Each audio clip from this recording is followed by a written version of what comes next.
Mm. Hey y'all, what's up? JamiThatsMe here. How is y'all doing, honey? How is y'all doing? I just decided to go ahead and come over here and chat with y'all a little bit about some different things that's been out here happening. Okay, gotta get into a few things. Y'all know what I like. Come into the video. Make sure you like it up the video. I feel like it's quite a bit of things to discuss. Ray J going off on Beyonce and Jay-Z. Well, I'm not gonna say he went off. We're gonna watch the video together, but Jay Z having words is what I'll say for Beyonce and Jay Z. Um, what else we got to get into? Of course, Funky.Dineva went off on Tamar yet again, honey. Child, Tamar over there trying to threaten him with some legal action, so we got to touch on that. We also got to get into Wendy, Candy, Monique Samuels. Okay, touch on her just a little piece. And I don't know, anything else that we feel like we're going to get into on today. So, good morning, y'all. Good morning. What's up, Caribbean gal? Fine 9J. What's up? That boy Shan. Is it Chan? What's going on? Hey, Candace. So, what's up? What is it? Alan? Alan, what's up? What's going on, everybody? Hey, y'all. Hey, welcome in. Welcome in. Yes, honey, we are live. I know somebody asked me yesterday, like, how can I identify whether you're live or whether you're, or this a regular video? I don't know. I'm not gonna hold y'all. YouTube been making all these changes and stuff. Usually, if it says streamed or streaming in, you know what I'm saying? Sometimes they'll let you know. Like, I don't know. I don't know, child.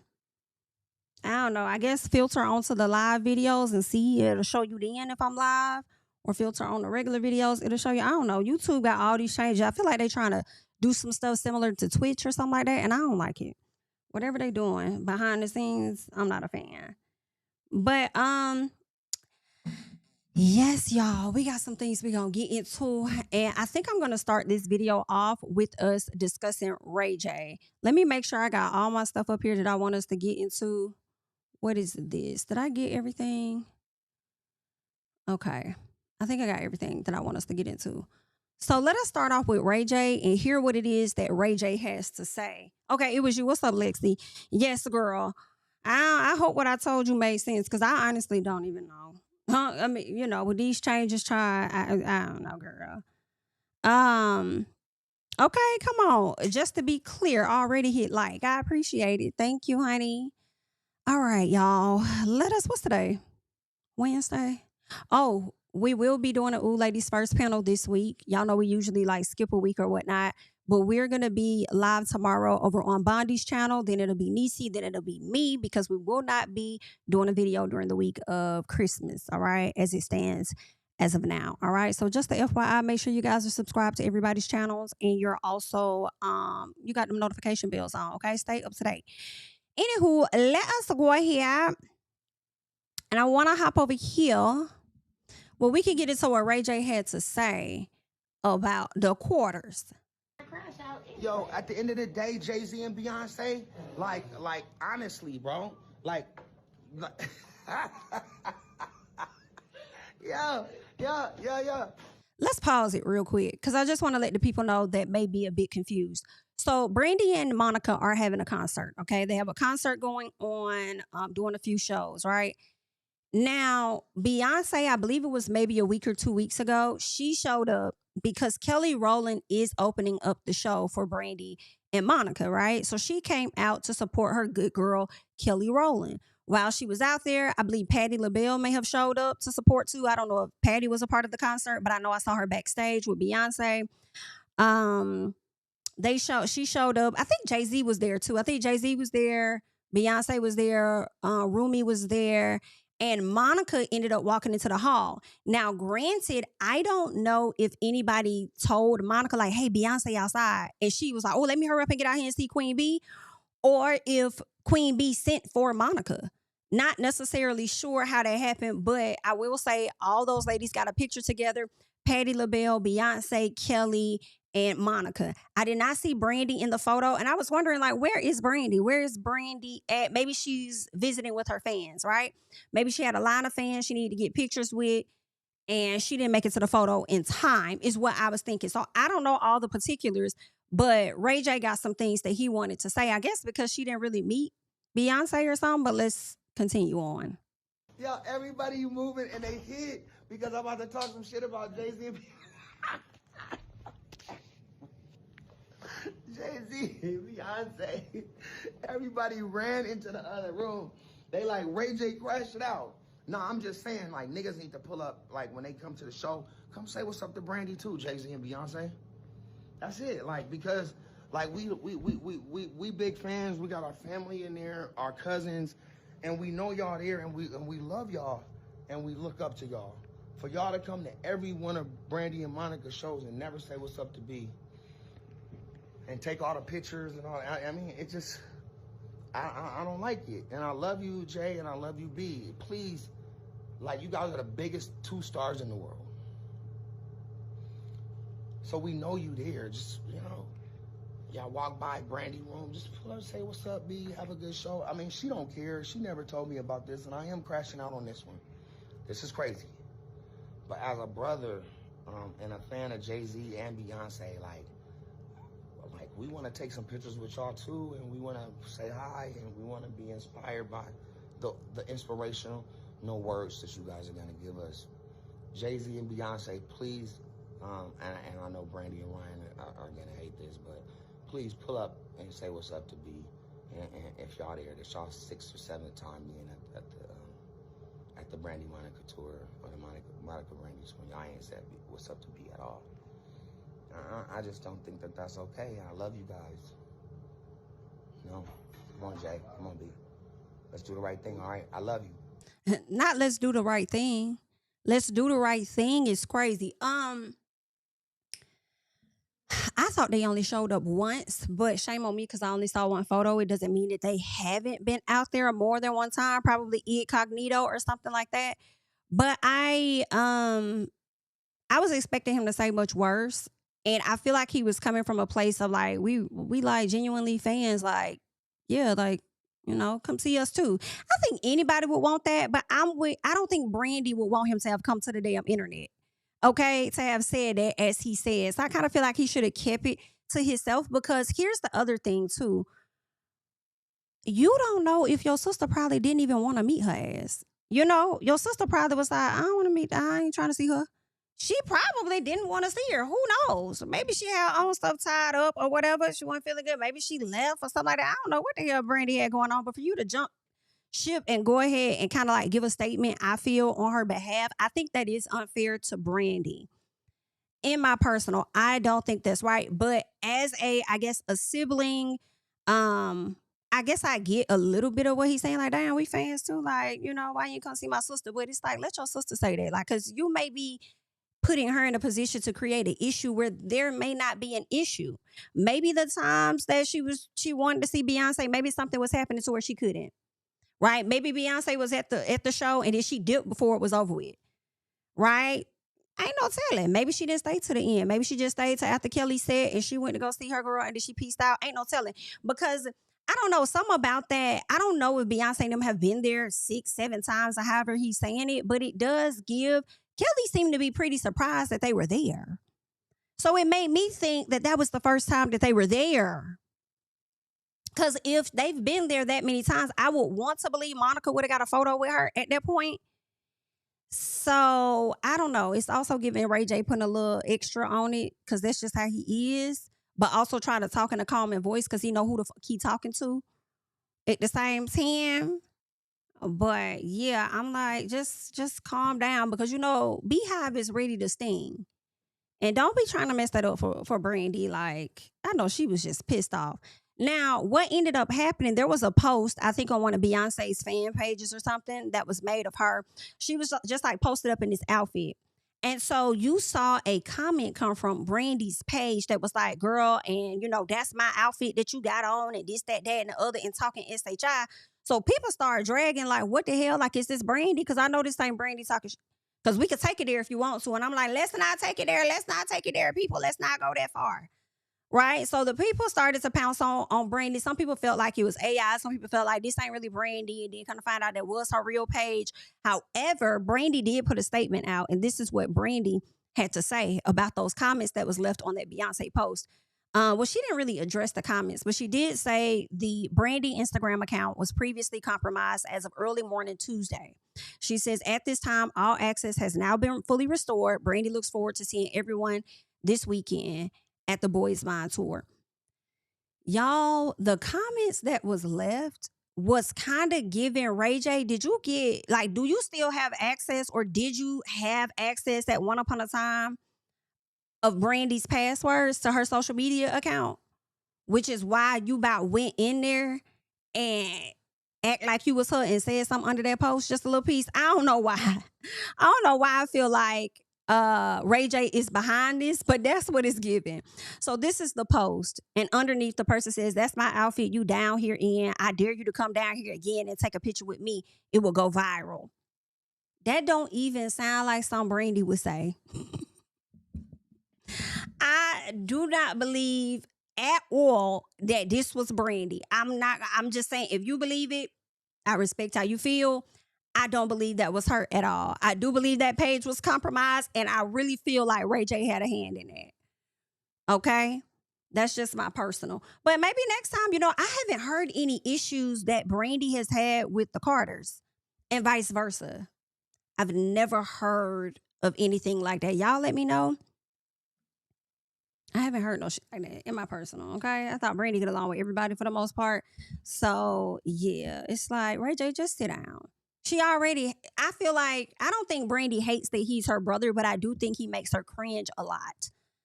Okay? And then you be up here talking about how she don't want to fool with you. And I feel like this is the reason why.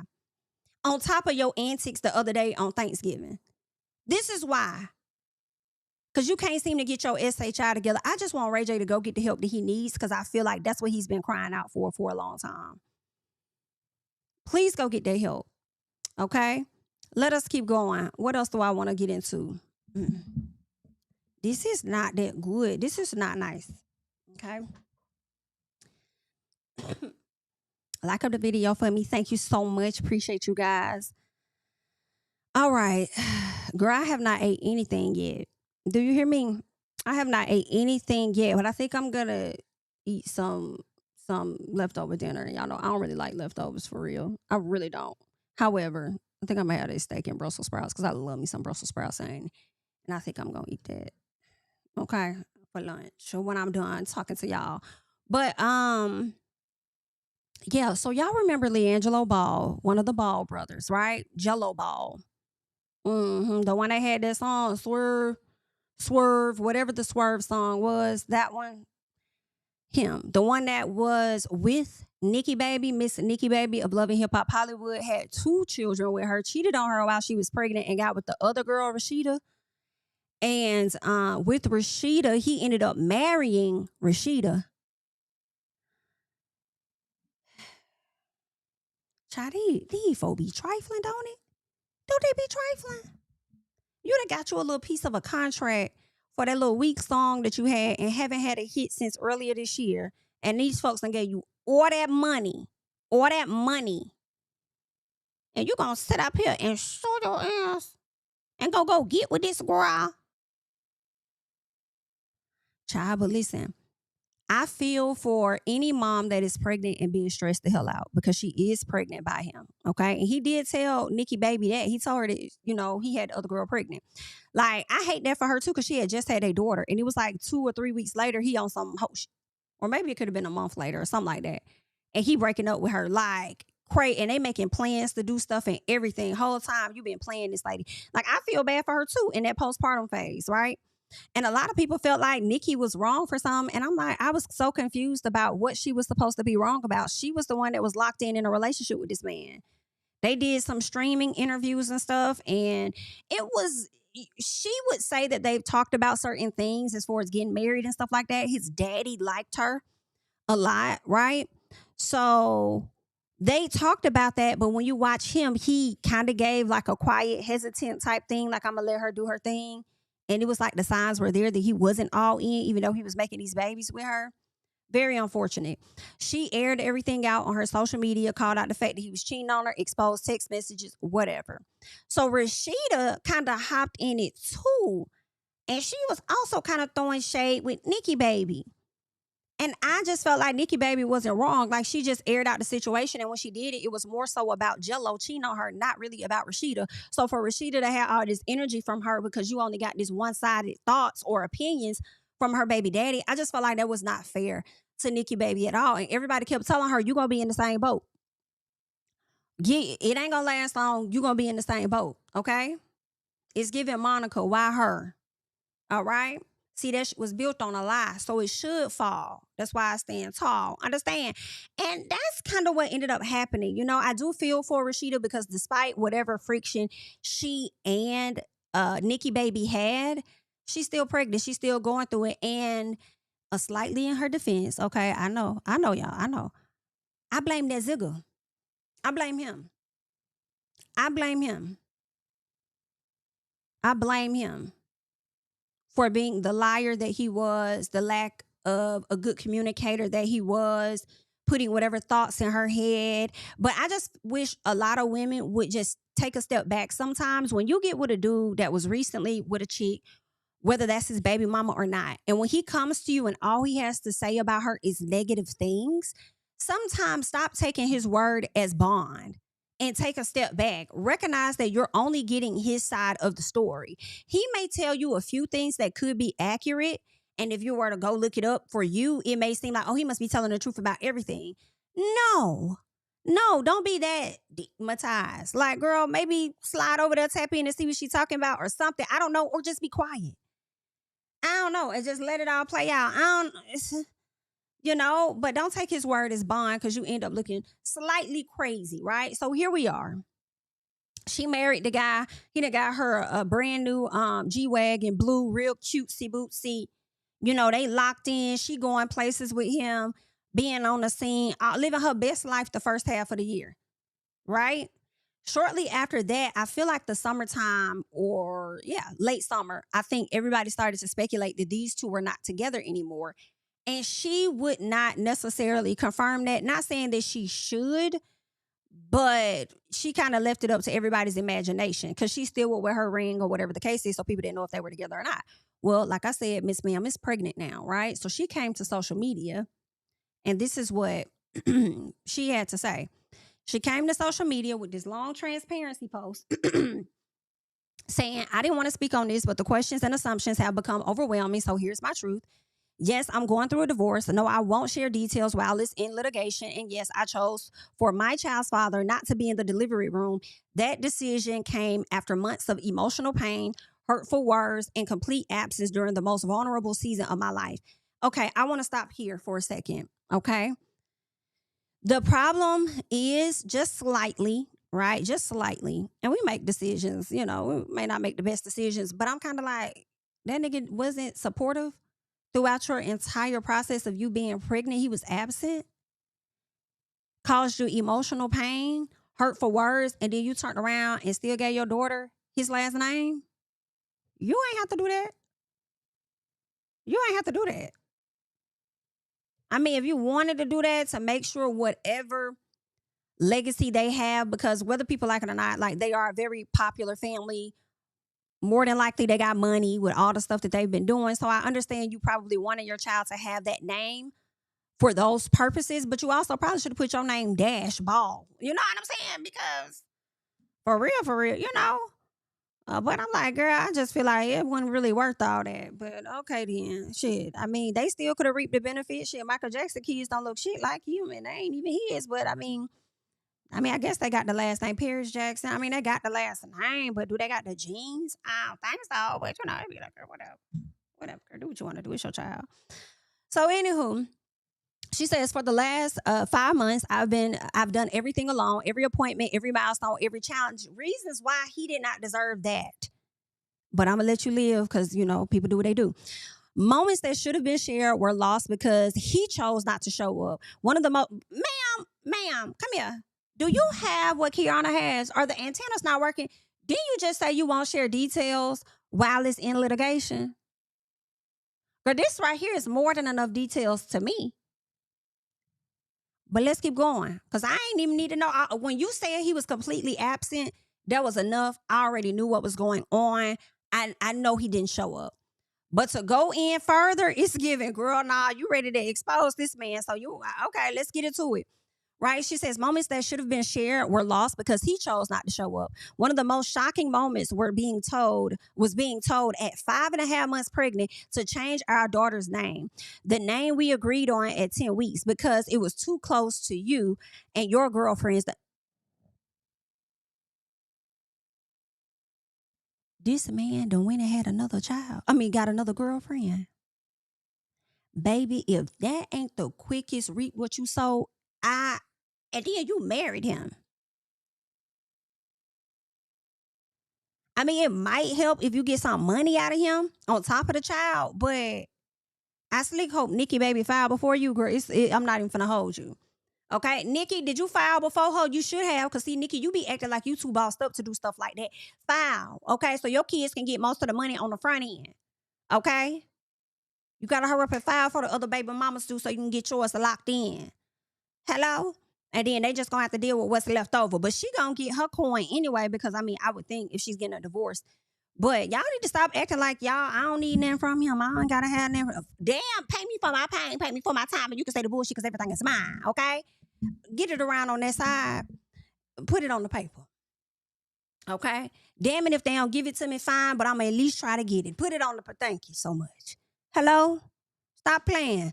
So she says that it's too close. The name was too close to him and his girlfriend's name. The same woman I later learned he had been lying about while still living together, etc. This is where it's like, ma'am, this is not my situation. Girl, let me calm down.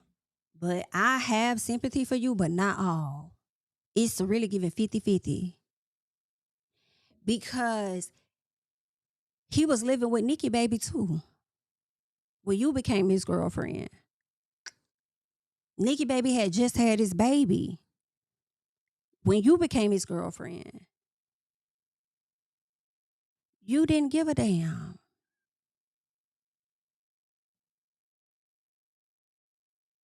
Girl, this is terrible. She says, this isn't for sympathy or I told you so's.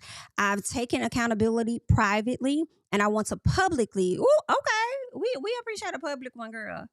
I want to publicly apologize to Miss Nikki baby for the pain I caused. I'm grateful we were able to talk, get clarity, and create space for healing and a positive future for our kids. But see, here's the thing, though. Had that man not put you through that SHI that he put you through while you was pregnant, you still would have made Nikki baby the op on his behalf. Whole time, Nikki baby was never trying to make you the op. Girl, what? But I guess, honey, that's what happens. When you reaping, that's what happens. So now she's apologizing. She's glad to create a space for healing and positive future for their kids. Thank you to her and her family for supporting me during this pregnancy. Your grace means more than you know. For me, I know when I talked about this, a lot of people did not like that I was on Nikki's side because they felt like she wasn't a black woman. And I'm like, let it go. Like, girl, the lady was done wrong at the end of the day. Okay? And I do feel like at heart, Nikki baby to me is a nice person, is what I would want to believe, with how she tried to show up for her friends or whatever. So I figured, and I probably said this, when she goes through this moment with Jello, Nikki baby gonna be over there trying to help and support. It's just what I think. That's just how she is. The girl goes on to say, but I won't protect someone who never protected me, someone who disrespected me, lied on me, and pushed a one-sided narrative to avoid accountability, continue to inflict pain, and build broken homes. I haven't shared the worst of what I experienced out of respect for him as a father, a respect I never received in return. And this is another thing you said you weren't going to bring it up, but you talking about it, so I'm here for you talking about it. But you understand that you are in litigation right now with this divorce. But also I feel like it's given singing my lines with your words, okay? Killing me softly with your song, girl. Killing me softly, all right? With this song, using your words, because it's really sounding like you are retelling Nikki baby's song, using your words, because all of that happened to her. I ain't expected to happen this soon to Rashida. So she says, no, I wasn't going to allow a 5-minute delivery room photo op for the internet. Ooh, so that's what he wanted. He wanted to be in there just to take a photo op type thing to make him look good. Parenthood begins during pregnancy. Okay, And even the smallest effort would have mattered, but it never came. She says, I'm not bitter. I'm exhausted. I carried a child that belongs to both of us, yet I've carried his entire journey alone. Carried this entire journey alone. She says, thank you to everyone who checked on me, prayed for me, or simply offered love. I know I've been quiet, but sometimes when you're in the middle of the storm, you truly don't know what to say. Your support has not gone unnoticed. She says, I'm embracing this new chapter. I've learned, I'm healing, and I've stood on all 10 through the good, bad, and ugly. Starting over isn't easy, but I'm stepping into this season stronger than ever. Let me tell you why I really feel for her. Also, this lady already has like an 18 or 20 something year old daughter. I think her daughter may be like around the same age as mine. And then to start this process all over again, and you're doing this with somebody you thought, and I don't know how you thought this, honestly, that was going to be there and be active and present. I hate that for her. Now, I don't know how active the first dad was in her daughter's life, but if he was not as active in her first child's life and you got to do this all over again, like that's a lot. That's a lot to do because you're not as young as you were, right? Not that I think she regrets anything, but it's like, you're going to need a village. You're going to need some help for sure. And I'm glad you got Nikki, baby, okay, as a form of support and y'all can move forward. I'm sure she would love to have your baby around with her. She's going to give you tips and stuff on what work, whatever it is. Y'all are going to be able to bond off of the trauma this man has caused y'all and y'all being parents to these babies, right? And it's sad because I feel like for the kids' sake, a little bit, it's kind of like good that she not with this man. So these kids can actually have a relationship with their sibling. Right? Whereas if they were still together, they probably wouldn't get this relationship because the daddy would have continued to make her the op and Rashida would have continued to follow along because that's her husband. Right? So it's just, it's sad. But Nikki, baby, I'm glad they're on a better page. Nikki responds and says, thank you for your apology. I really do appreciate it. Praying for positivity and to move forward for our kids. At the end of the day, she named the baby Lilo Legacy Ball. And why do I feel like this is the name she stuck with? The name that I feel like this is the name that they agreed on. And this is the name she's sticking with. I don't know what she having though. Did she say she having a boy? I feel like she having a girl. Lilo Legacy Ball. Child, this is just. Oh, look at that little pookie dookie with the ookie lookie. Wow. So I don't know when she took these pictures, but she still has her ring on. Angelo Ball, baby, you just steady disappointing people. Steady. You been disappointing your damn daddy. What be going on with the middle child? Let me not say that. I ain't trying to insult nobody on this live. It's the middle child. Well, anyway, what be going on? Just out here just doing what you want. Diddy. And then, it's so interesting because people are like, oh, kids need 2-parent household. They need a 2-parent household, two-parent household, 2-parent household. Like, y'all say that, and then look at what this nigga doing. Look at what he doing. You was raised with both of your parents who tried to give you a great upbringing, set rules, boundaries for you that you always wanted to damn break. Okay? Didn't want to follow the plan because you want to follow the crowd. Hello?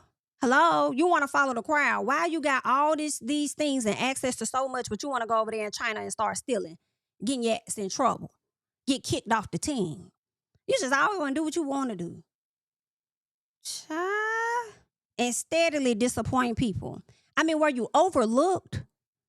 Was the focus always on Zoe and baby bro, Mello? Like, was the focus always on them or something? Because it seemed like when I watched the show, because I used to love their show. Them was my Black Kardashians, honey. I used to be tuned in on Facebook, loving it. It seemed like their daddy gave attention to all of y'all. Right? So I'm just like, what you got? What's going on? And the life that you live in is definitely a life your daddy did not want for you to have. Having babies all over the place and stuff. A child, but they're going to do what they want to do. So I guess, honey, it's always, I hate it. I hate to see the ones who had active dads and then turn around and not be a good dad themselves. Like, what y'all got going on? You had a dad. You had a father. Why you can't be one to your children over here? Granted, your father may have made mistakes, may not have been the best parent, but you're supposed to learn from that and go on and be better than him. hustling backwards. But let me tell you something. You in your quote unquote prime and you living your life and you having fun and you doing all them great things. I guarantee you it's about 45. Maybe. Maybe in your 30s. I'm not sure how old he. I would think he's in his late 20s. Don't quote me. Maybe in his 30s. But before you either get out them 30s or you get in them mid 40s, baby, you gonna be regretting some of them decisions. I'm telling you. You gonna be regretting that. You will regret it, baby. But either way, good luck. That's what's going on. So the ladies are working on, moving forward. They good. At least I feel like that's the only good thing that came out the situation. The kids will get a chance to have a relationship with their sibling, and these two ladies can heal without that drama. And I hope the new girl, and that's the other thing too, the new girl he with. Like, you don't see how he did her, and all of this happened in a year, love. All of this happened in a year, love. You're not paying attention? Okay, then. Well, and you see, this is what you should have did, Jello. You should have stayed with cute little girl that was down there playing basketball in Baylor. They had a similar family dynamic. I think her mom was white, her dad was black, just like theirs. Miss Girl could ball her ass off, and it was giving a cute little love and basketball type thing. I think he ended up cheating on her. They broke up or whatever the case was. And so, yeah. But I'm like, you should have, I guarantee you, when you get older, you're going to regret not sticking by her side. You will. You will regret not sticking by that girl's side and making it work or whatever the case is. Like, you will. Give me 1 second, y'all.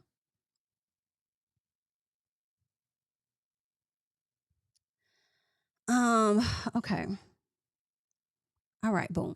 So that's that. I don't really got nothing else to say about Jello, the disappointment. But good luck to everybody involved in the situation. It's unfortunate, but that's where y'all at. Next up, what I want to get into is Kandi and Todd, y'all. So I'm gonna get into this news article first. We're gonna go over here to US Weekly.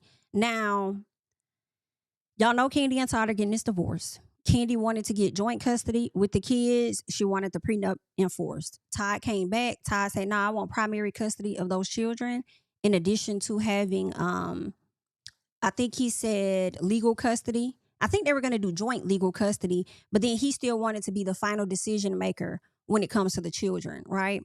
And he also wanted the prenup to not be enforced because he felt like he signed it under stress or whatever, pressure. He felt like he signed it under pressure. Baby.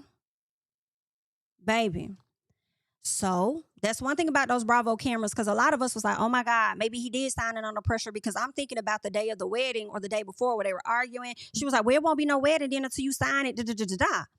Well, Kandi then fired back with a whole nother response and a video from my understanding, okay? I want to get into, because I haven't read through the court docs or anything yet. So I wanted to just go to US Weekly, because I like when they just paraphrase everything that's going on, right? So she's going to be using some Bravo footage. She filed an amended divorce petition on Monday, right? She said, addressing Todd's allegations that he was asked to sign their 2014 prenup agreement without his lawyer present. According to the video, it's given he kind of lied, but with editing, it could have been left out. Right? In the video that I saw, Todd sits there and says that he chose to sign the prenuptial agreement against his attorney's wishes or advice. So she said he was represented by a high-powered attorney before the marriage and disputed his claim that the prenup was not enforceable due to lack of legal representation. Now, and that's interesting because that's what he said. He didn't have the legal representation or whatever. And Kandi's like, no, you had a really high-profile person at the time. Like, you had a good attorney. Now, the parties' journey to executing an enforceable prenup agreement was filmed and broadcasted on Bravo Television Network with the knowledge and consent of both Kandi and Todd for their 5-part reality television wedding documentary, right? Woo! Now, they're saying her lawyer noted that the documentary, Tucker audibly announced that he was good to sign the prenup agreement during a private encounter with Kandi after talking to his lawyer on and off camera. Tucker alleged in court that he was given the prenup agreement before April 2014 a wedding, but his lawyer was not present when he was given the final draft. And see, this is where he got gooped and gagged. And I'm not going to play the full video here because, YouTube be acting funny and this is still copyrighted content by Bravo. So I'm going to play it, but we're going to really get into some of the audio. Hey, how's it going? Todd, How you doing? Castile. Nice to meet you. It's nice to meet you. Hi, Todd. I'm Kate. Marjorie's my notary. Okay. Reagan is going to be one of the witnesses. Kate will be the other witness. I've decided to sign a prenup against my lawyer's advice. In the end, I know all this legal stuff is not going to keep me from being with Candy. You do many of these on the day of the wedding? I have done a couple. Yeah. All right, I'm rolling. Okay. So this was the day of the wedding. Now, with that, because it's the day of the wedding, I don't know. I want to know how the judge is going to rule on that, because it was the day of the wedding, and that does kind of give a slight bit of pressure on top of the other stresses that you may have. But at the same time, he sat here and said that he chose to sign it against his attorney's, advice or whatever. Let's do it. Okay, right. And not only that, the lady is sitting here recording the man the whole time, and she's Prenuptial asking him agreement all these between questions. Candy Lanice Burris and Todd Tucker. You acknowledge that you have had a sufficient amount of time and opportunity to fully consider the prenuptial agreement and to request changes to the prenuptial agreement. He's acknowledging that he's had the time to review it, make changes if necessary. He says, yeah. She's like, okay, so you give up your right to this money, this business, whatever it is. And he's like, yeah. So I don't know. They're saying that she's using this footage in the courtroom to show. Because I don't know. I understand if the judge may feel like there's some hesitancy, because you kind of can look in his eyes like it might look like a bit of uncertainty as he's like staring at the ground and taking a second to respond. But at the same time, that's why you had an attorney and you made the executive decision to not use the attorney. That's what you chose to do. So because you chose to not use them, like, why she got to be responsible for what you chose not to do? Your attorney should have sent somebody there to be present the day of the wedding for you. Somebody, if her attorney was available the day of the wedding, I just feel like you should have somebody show up for you too. You paying them a lot of money. Or at least have them on FaceTime or something, right? That's what I'm thinking. So, I don't know. But, he said out his mouth, listen, he went against it. So, can we just take that, Your Honor? Take it off the books, because that's what he said. She also went on to talk about, let's see. Her lawyer noted that both Candy and Tucker are public figures and they are self-employed entrepreneurs. She said she has paid for their children's nanny whenever they had to travel for work. Right? Candy said she was not the only parent to have to travel. So, he's disputing the fact that she's about to go do this show on Broadway. And because she has to travel and based on her schedule, he feels like he should get primary custody because her job requires her to travel a lot. Right? He wants the kids to have, I guess, some stability and be stationary somewhere. Right? So she's just like, they both have held professional obligations that have required each party to travel away from the home for extended periods of time, right? She says independently and jointly prior to and after the births of both of their minor children. That's what I was thinking. That's what I was thinking. I know I was mentioning that she could get a nanny, and I saw a comment. Somebody was saying, well, I wouldn't dare get a nanny if my kid's dad wants them. And it's like, yeah, I do agree with that. But then what happens when he got to travel, right? I see what you're saying. But when he got to travel, what he going to do? They already got a nanny. So what's wrong with her working and also having a nanny there to assist her? Because he might need a nanny there to assist him. So they're saying that she also, the Real Housewives of Alum, added that on top of the nanny, their children have a diverse and concentrated family support network, which includes maternal grandparents, aunts, uncles, and cousins within a 5 to 20 mile radius of the family residence. Okay. So that is what Candy is saying to dispute that. Like, you coming at me like I don't have the support. Like, of course, we both are entrepreneurs. We got to work. It's going to require some time away from the children.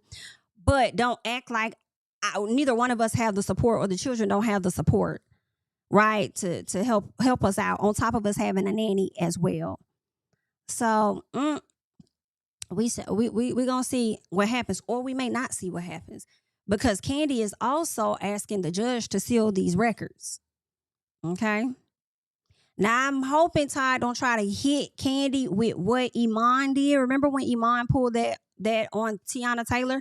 I think she wanted the record sealed, and I think he said he didn't want them sealed. Or maybe she did it under their initials, but he wanted their full names out there. It was something about that where she was trying to protect him, whereas he didn't care about protecting her.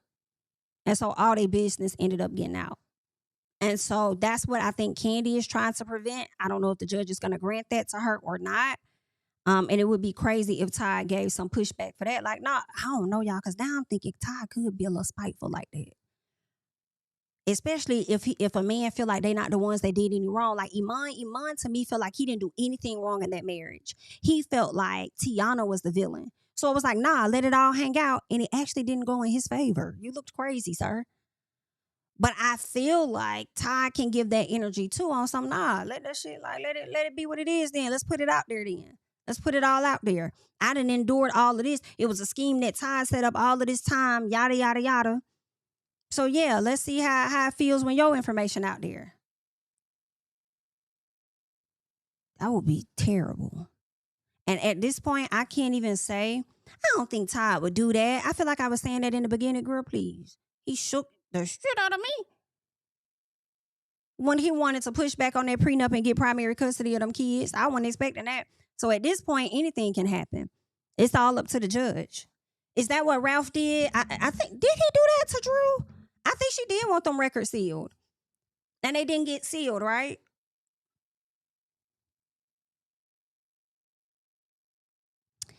That's some nasty work, y'all.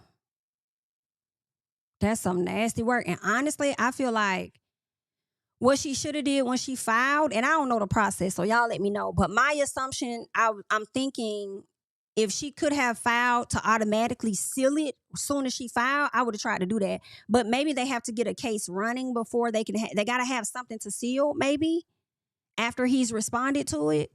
And maybe it couldn't be sealed right off because that attorney needed to get the paperwork in an effort to, respond to it possibly or something like that.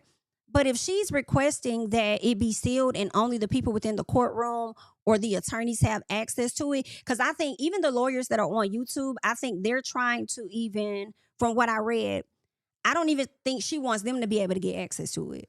Like, let it be like really strict tight to the attorneys and the people that's attached to this case, is how I understood it. So I'm like, oh, damn. I can't even fault her for that. Okay? Because ain't no telling how long this case is going to go on. And ain't no telling what information we will possibly learn. So, And I know she definitely doesn't want any financial records out either. Right? Which may be the primary reason for it. Right? I don't want these people getting access to my financial stuff.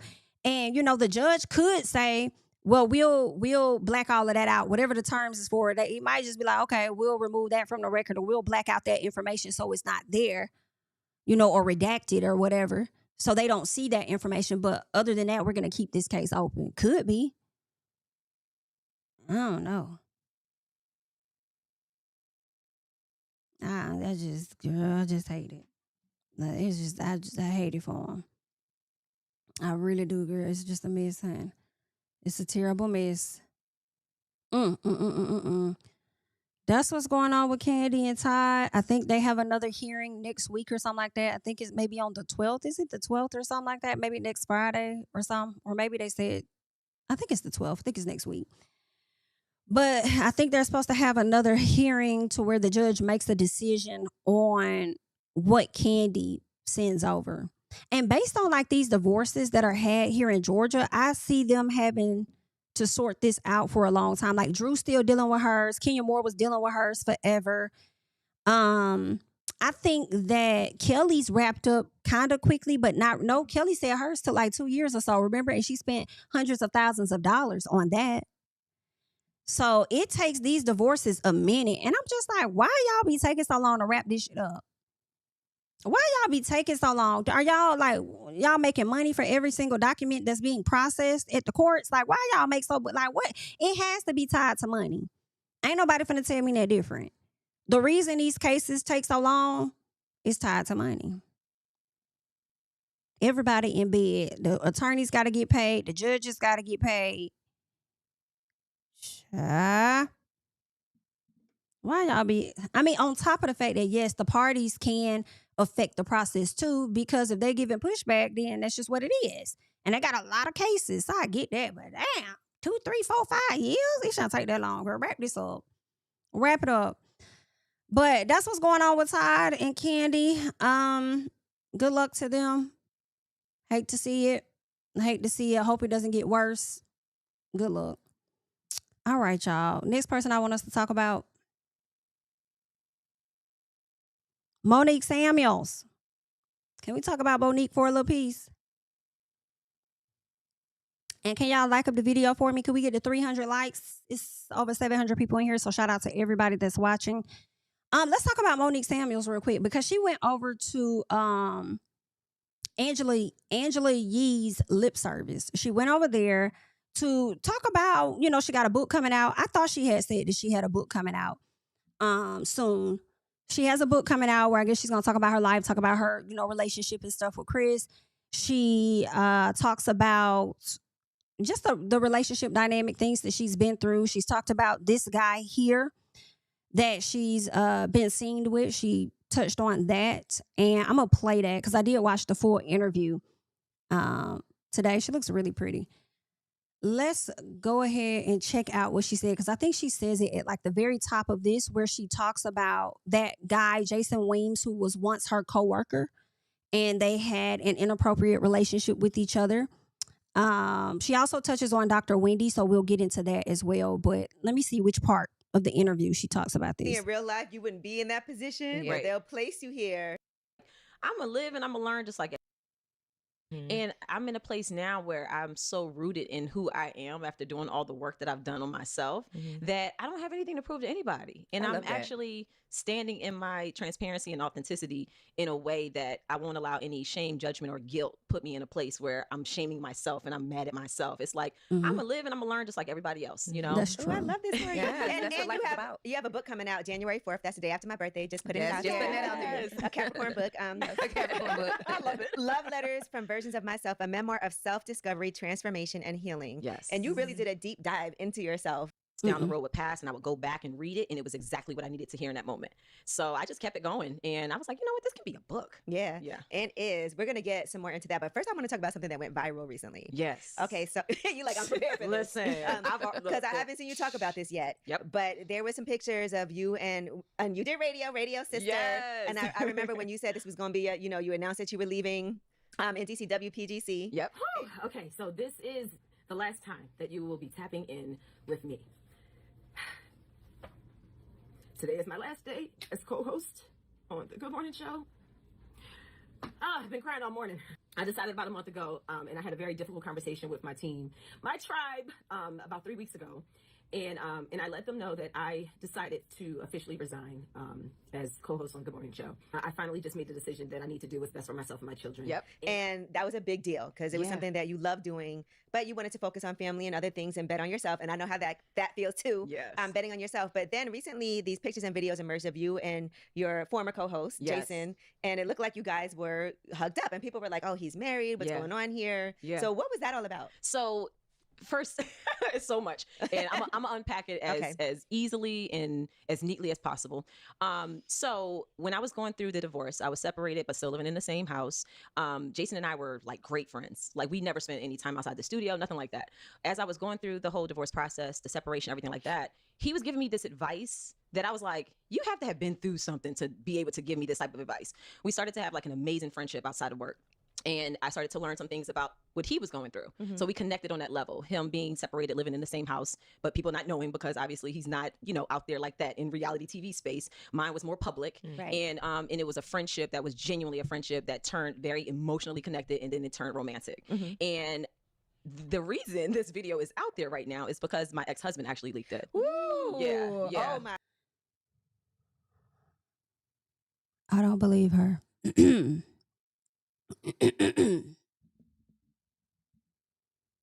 I don't believe her.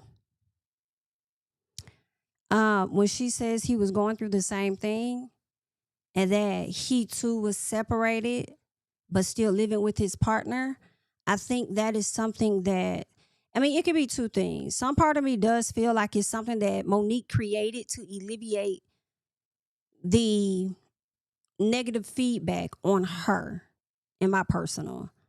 I think that, and let's say, I'm sure they had some issues, right? I don't believe they were separated. There have been times where I've seen videos of him where he did not have his ring on.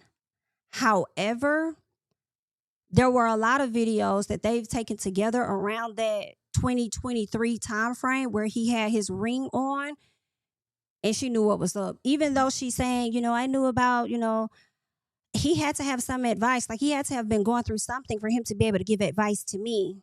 What? And then she says, he was going through the same thing as me and, nobody knew.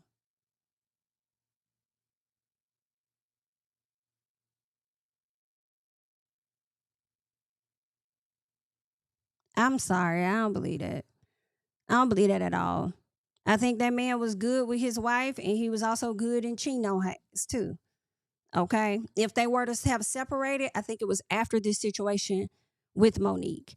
I'm surprised that Angela Yee did not ask her.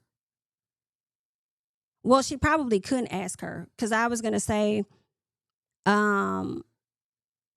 more about, did his wife find out? Like, what did his wife say or something like that? But if she's saying that, oh, well, he was separated too, that kind of debunks asking the question in a sense. And then she segues immediately over into the reason it's out there, because let's get this off me. The reason it's out there is because my ex-husband put it out there.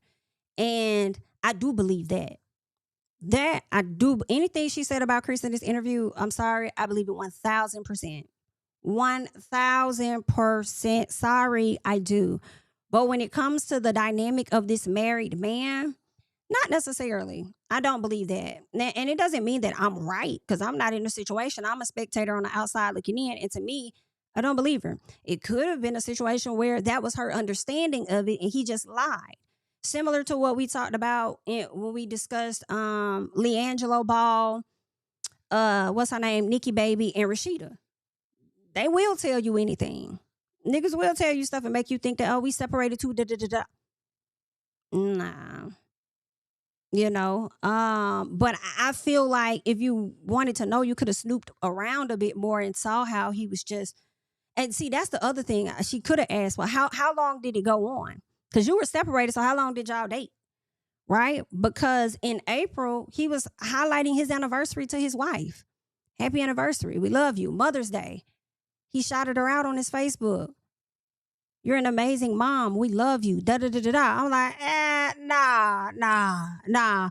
Most men, from what I've seen, when they are living with their partner and they are separated, they not wearing that ring because they get real grimy in my personal and they need you to know that this ain't what it is. And I don't give a fuck what the outside think. Like they get really disrespectful with theirs. Just like she claims that Chris was really disrespectful to her in the marriage, I wouldn't be surprised if Chris walked out without his ring on too, to make her feel away. But a lot of times that they were seen together in photos, that man had his ring on. And so I feel like you knew what was up and you just trying to alleviate some of the stress off of you. And I don't fully fault her for that a little bit because everybody ain't trying to get that backlash.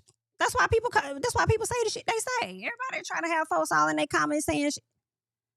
Right? So, I mean, I see what you tried to do. Did it work on me? Not necessarily. It did not. Okay? It did not. As he is still with his wife. Child, now they might be separated now in 2025. Maybe. Doubt it. But she does go on and she talks more about Chris. And listen, I told y'all before, I feel like Chris is probably gonna try and C&D her in my personal. I kind of hope that's not the case.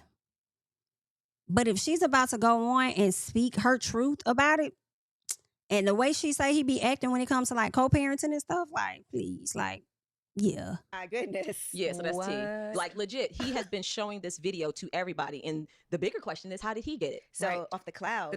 No, he actually got it from a former friend of mine who, you know, when you go through divorce, you lose some friends or lose some family.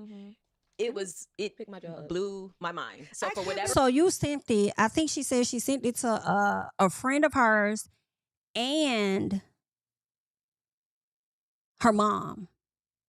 I think her mom and her friend got it. Girl, that's some shady BIT.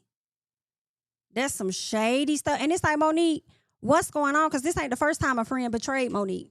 The first time was a lady trying to say, oh, you know, she was getting real cozy with the trainer, which had Giselle concocting this idea of, oh, well, that child isn't Chris's or whatever the case is. Right? So that person tried to out her. Now this person, another former friend, like, you might, and it's like, you don't do a good job with friendships in my personal to where they coming out telling your tea that I really need you to watch Ashley Darby. Like, for real. Like, seriously. Like, I really need you to watch Ashley Darby. Because when it comes time for Ashley to deliver for her check, Ashley is going to deliver for her check. Ain't no friends. Understand? So just be mindful, please. Okay? Please and thank you. But that's what happened. And it's like, I would never. Like, girl, and you already see that man be giving her problems and you're going to take a video and you're going to send it to him? Ooh, girl, you wrong. Ooh, you wrong. Yes, for whatever reason, this particular former friend, we were cool. And then it was just like, and she was the only person that I was sharing this information with, her and my mom. And so this had to be this had to be like a best friend.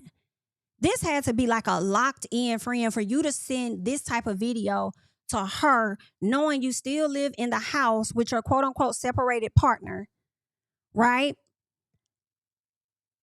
Ain't get a divorce yet. And she was like, that's on file, girl. So basically, it sounded to me that Chris or somebody connected to him, maybe Cookie, who knows, sent the photo to Giorgio. And had the timestamp too. Maybe it could have been a friend that sent it. I don't know. But had the timestamp of May. And when I was like, well, when was this taken? When was it taken? I do believe that photo was taken in May.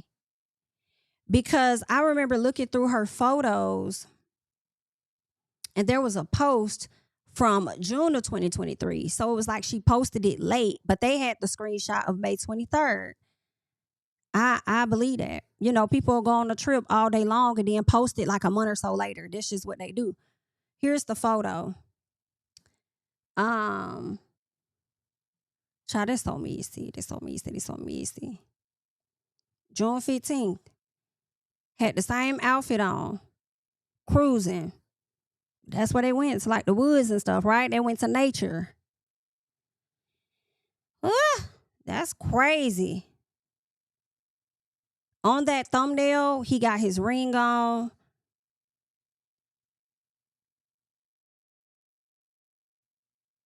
I forgot why I say this one. I think he had his ring on in that one too. But they were pretty close. In this photo, got his ring on.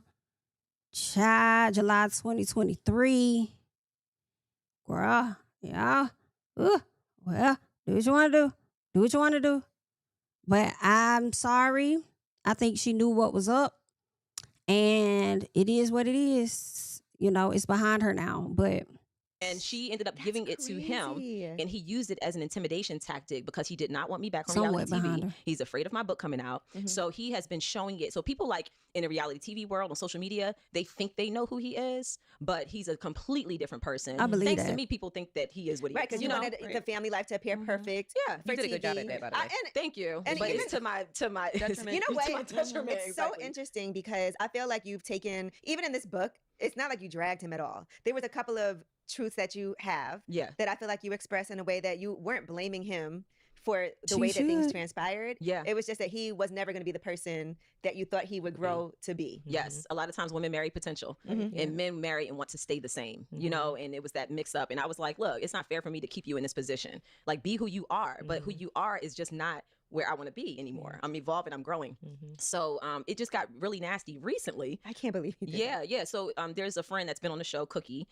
She and I stopped talking years ago. The infamous Cookie child. You know, Yeah. I saw Cookie. Yeah. She was in and out of that party. Listen, and it's really interesting because it initially got leaked on one of her very well-known fake Twitter pages. So yeah, everybody knows. I can't believe you're back on this show, girl. I know. It's so much already. So much came out. But you know what's crazy? He tried to use that video to intimidate me from coming back. And I got to the point where I was like, you know what? Whatever. Like, do what you gonna do. Wow. So it was always like, then it was like, well, I ain't gonna do that. You're the mother of my child. I ain't gonna do that. You still the mother of my children. But then he still did it. But then he was even intimidating the other parties. Reached out on Instagram DMs, like, call me, I need to talk, and then threatening, I'm gonna put this out on social media. So this wasn't a surprise. Oh my gosh. It was just didn't know when but it wasn't. And the video is 2 years old. Right. Yeah. Yeah, because I saw that's what people were saying. So he was going through his own shady separation stuff, at home, right? While you were going through what you were going through. Right. That is wild. And then you left the show last year. So yeah, I quit because my children. Now I'm really getting into it. My children were not dealing with the on and off again, week on, week off, living arrangements, and they really needed me. Right. My children are homeschooled, so I was literally getting up at 3 a.m, going to work, and then coming back on my week having to homeschool them. Listen, I do not miss cook, morning clean, radio. Listen, all of that. Go to bed at like 9 o'clock at night to do it again, and I felt like I just couldn't get ahead of the schedule. Yeah. And when I tell you, out of all the jobs I've ever had, that was the one I did not want to walk away from. I loved radio. Yeah. So yeah, I made the decision, and I was like, you know what, I'm not gonna be able to do this anymore. Put you on a different time slot, baby. Yeah. That morning. Listen, I really wanted to make it work, but my children, they're at an age where they really needed me, and it was funny because once again, he started this whole rumor that I got fired. With from the whole radio video of you because saying that you were leaving. I know, it's just insane. I remember hearing that rumor where it was put out there that she left this job or had to either quit or was fired because she had that inappropriate relationship, right, with a coworker or whatever. But when I heard it, I was like, I ain't think too much of it until years later where the video dropped. And then it had me question like, well, damn, was the rumors true? So she's saying that is not true. It was because of her children, but he put that narrative out there about her. And it's been a lot because this is the first time I'm really putting it out there because he has done so much in the neighborhood, in the streets of Potomac, and anybody that lives in Potomac that has crossed paths with him knows exactly what I'm saying. Within 5 minutes, he will pull out his phone. My kids even said that he has a whole folder with screenshots and pictures of me. And at one point, it's been bad. And to the point where he would even tell me, I got eyes on you. Why? It's like, dude, enjoy your life. You dating? That is that's some weirdo stuff there. Okay, go live your life. You been out here talking to everybody. You friends with all the damn housewives, linking up with Stacy. Supposedly linking up with Stacy, Katie, Sharice, linked up with Cookie. Now, if you sit down with Miss Karen Huger, that's gonna be a trip for me. Now, Monique did say in this interview that she hasn't really talked to Karen, right? She said Karen hasn't really hit her up, but she hit her up to ask her who does your, I think she said microblading or who did your eyebrows or something like that. And Monique said she was a little taken back, like, girl, you ain't been hitting me up since you been out or whatever, but you want to ask me about that? But she said she just gonna take it like a grain of salt, whatever, and whenever Karen talks, hit her up, talk, or, whenever she'll see Karen when she sees her. So when she says that, kind of makes me think that they're not going to have a run-in this season. I'm thinking Karen may be on the show, but maybe not. Maybe her only entry to the show is that sit down that she has with Andy. And we may not see Karen at the reunion because she's not playing that much of an instrumental role, maybe a little clip of her. But now when I hear Monique say that she hasn't really talked to Karen, but Karen can reach out and say, hey, who does your eyebrow? I'm like, okay, now I'm thinking that repost Karen did when this scandal came out of her being with that man, I feel like that was intentional.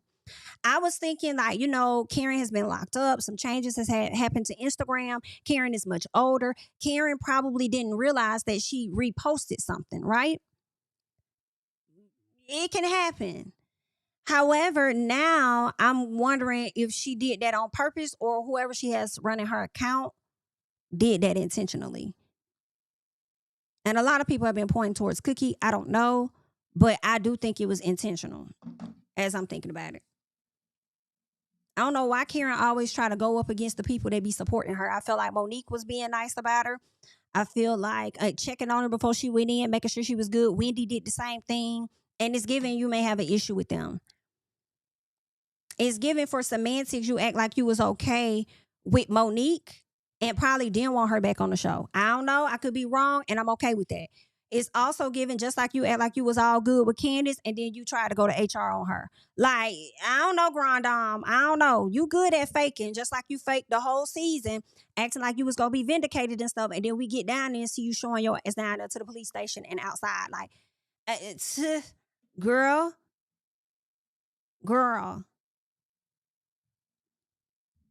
I guess, honey. I guess. I don't think that's nice. I really don't. To repost that when people have already tried to attach her to somebody. I forgot who that man was they tried to attach Karen to. And she tried to say that was her driver. Like, now why would you repost that about that lady? Anyway, that's what's going on. If y'all get a chance, go check out that interview over there on Lip Service. I thought it was a pretty good interview. But there's one more thing I want to get into when she talks about Dr. Wendy. So let me pull that up real quick because y'all know Dr. Wendy has this case going on with her husband. And they did ask Monique like how she's feeling about this situation. So let me double check and see if this is it. First, bring it up when it happens. Yeah. And we did that. Don't bring it back up. Now, I want to ask you a couple of things about the show. Okay. All right. So what are your thoughts about what Wendy is going through right now? Oh, my goodness. First of all. Because I know y'all didn't talk while you weren't on the show, but it seems like you guys reconnected and are finding your way into friendship. Yeah. First of all, when you are on reality TV, I mean, people are going to make whatever out of nothing. Mm-hmm. And we don't know what her side of the story is. We don't know what Eddie's side of the story is. And just looking at the whole circus with the whole like press conference and all of something about it just seems really off. Mm-hmm. And I'm always a little hesitant to make any type of judgments when you have a predominantly like Black family living in a predominantly like white neighborhood, because it just feels like I'm like there's something that's missing here. You know, I felt it when she was saying we didn't like have fake credit cards. We just gave different names for packages, to get delivered to, and they were like ridiculous. Yeah, so it wasn't. So I could see that because sometimes people don't want to give right. Because when I was still living in Potomac with my ex, we would have people literally roll up to our house, knocking on our door. Yeah. Asking for jobs or asking for like literally. Wow. So people like know where you live. Public knowledge. Exactly. Mm-hmm. So it's like I can see why you would have an alias for deliveries or whatever. Yeah. So I feel like it sucks because it's like they're being put on public display for everybody else's judgment, and we still haven't heard what their side is. Nothing. You know, and like why are y'all putting all of this? Why is the state or whoever's behind this investigation? Why are y'all feeding all of this to the public? Yeah. Right. It's good press for them too. Yeah. Like the police department, they love press as well. Don't get it off of me. I'm just saying.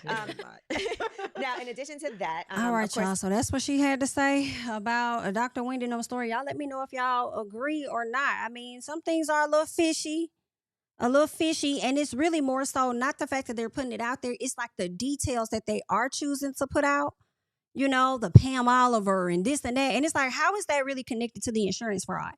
For me, because if they did not use those names to commit the insurance fraud, why are you letting us know about that?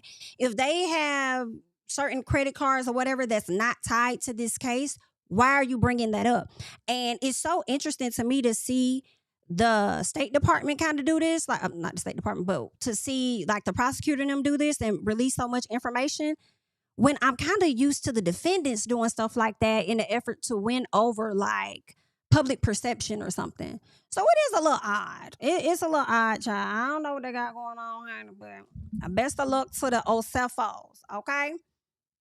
Best of luck to the Ocephos. What I do want to get into though is with Dr. Wendy and her husband. Y'all know they ended up having another hearing, which was interesting because Wendy ended up filing Wendy filed a response, right? And she was saying that she wanted to be tried separately from her husband. She wanted to have certain charges removed from her and stuff.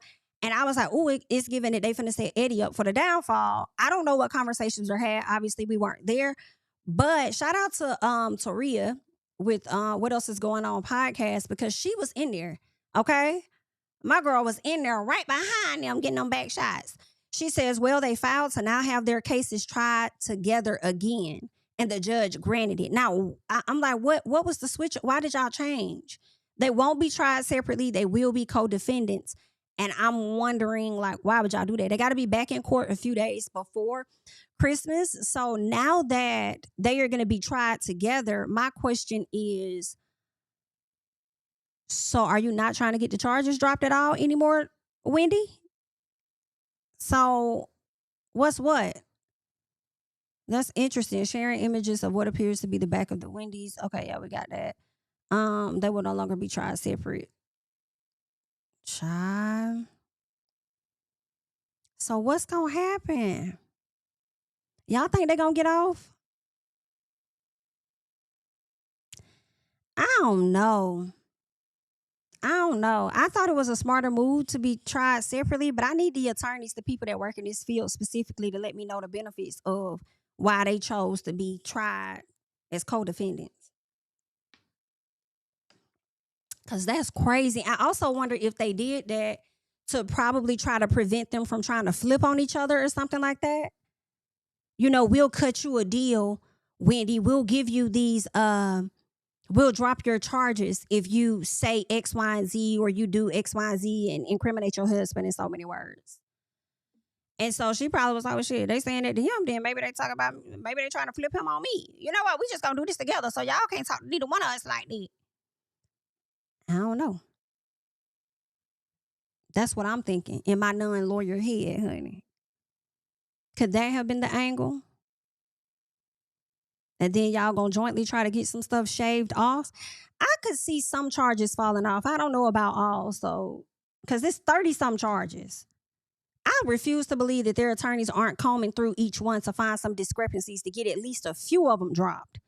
Baby, they racked so many charges up on Wendy and her husband to where even if you try to get some of them off, these right here is going to stick hands down. I don't know. I would have never guessed and never thought that it would be the Ocephos in this situation, child. Good luck to y'all, Ocephos, honey. I hate it. Good luck to y'all. Let's see. What am I about to do next? Where is it? Is it here? Okay. All right, y'all. Let's move on to the next thing I want us to get into. Has anybody seen the Diddy documentary on Netflix?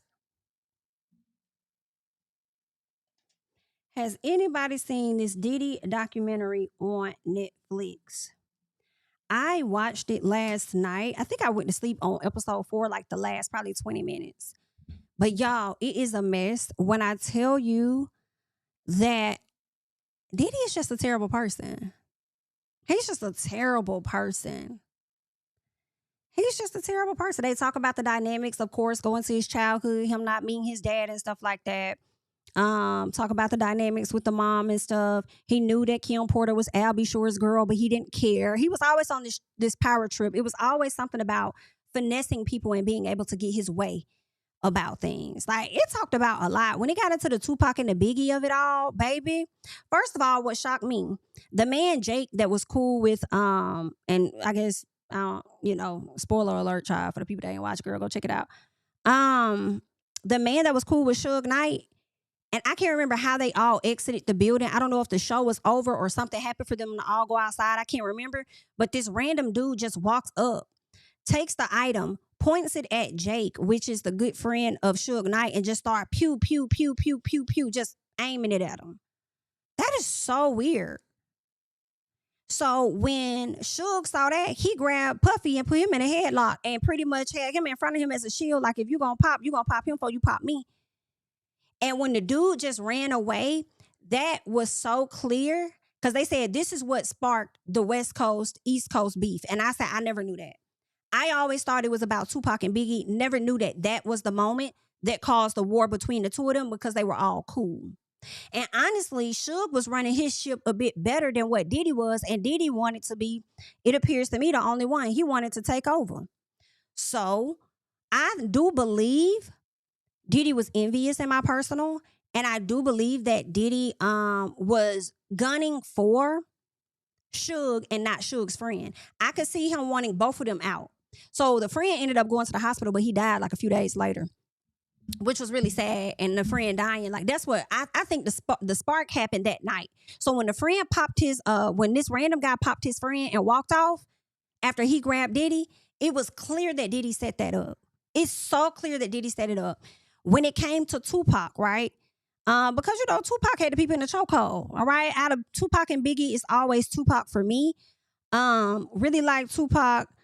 And Diddy was just really a hater. I think Diddy was envious. He would always be in Biggie's ear, trying to hype him up to say stuff when Tupac would kind of shade them or be slick or whatever.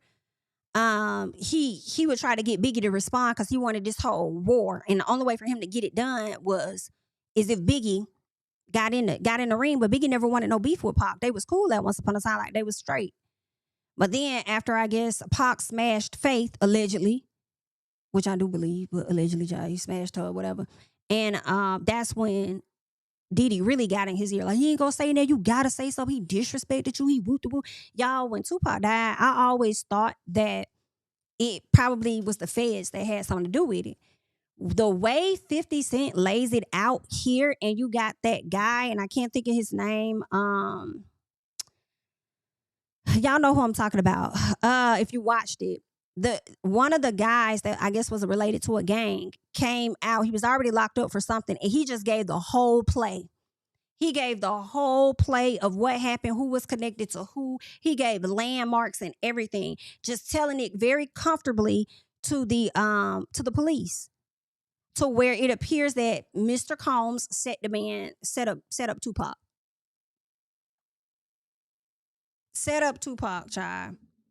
And when the man was supposed to collect his coins, I guess it took Diddy some time to give it to him. He never got it.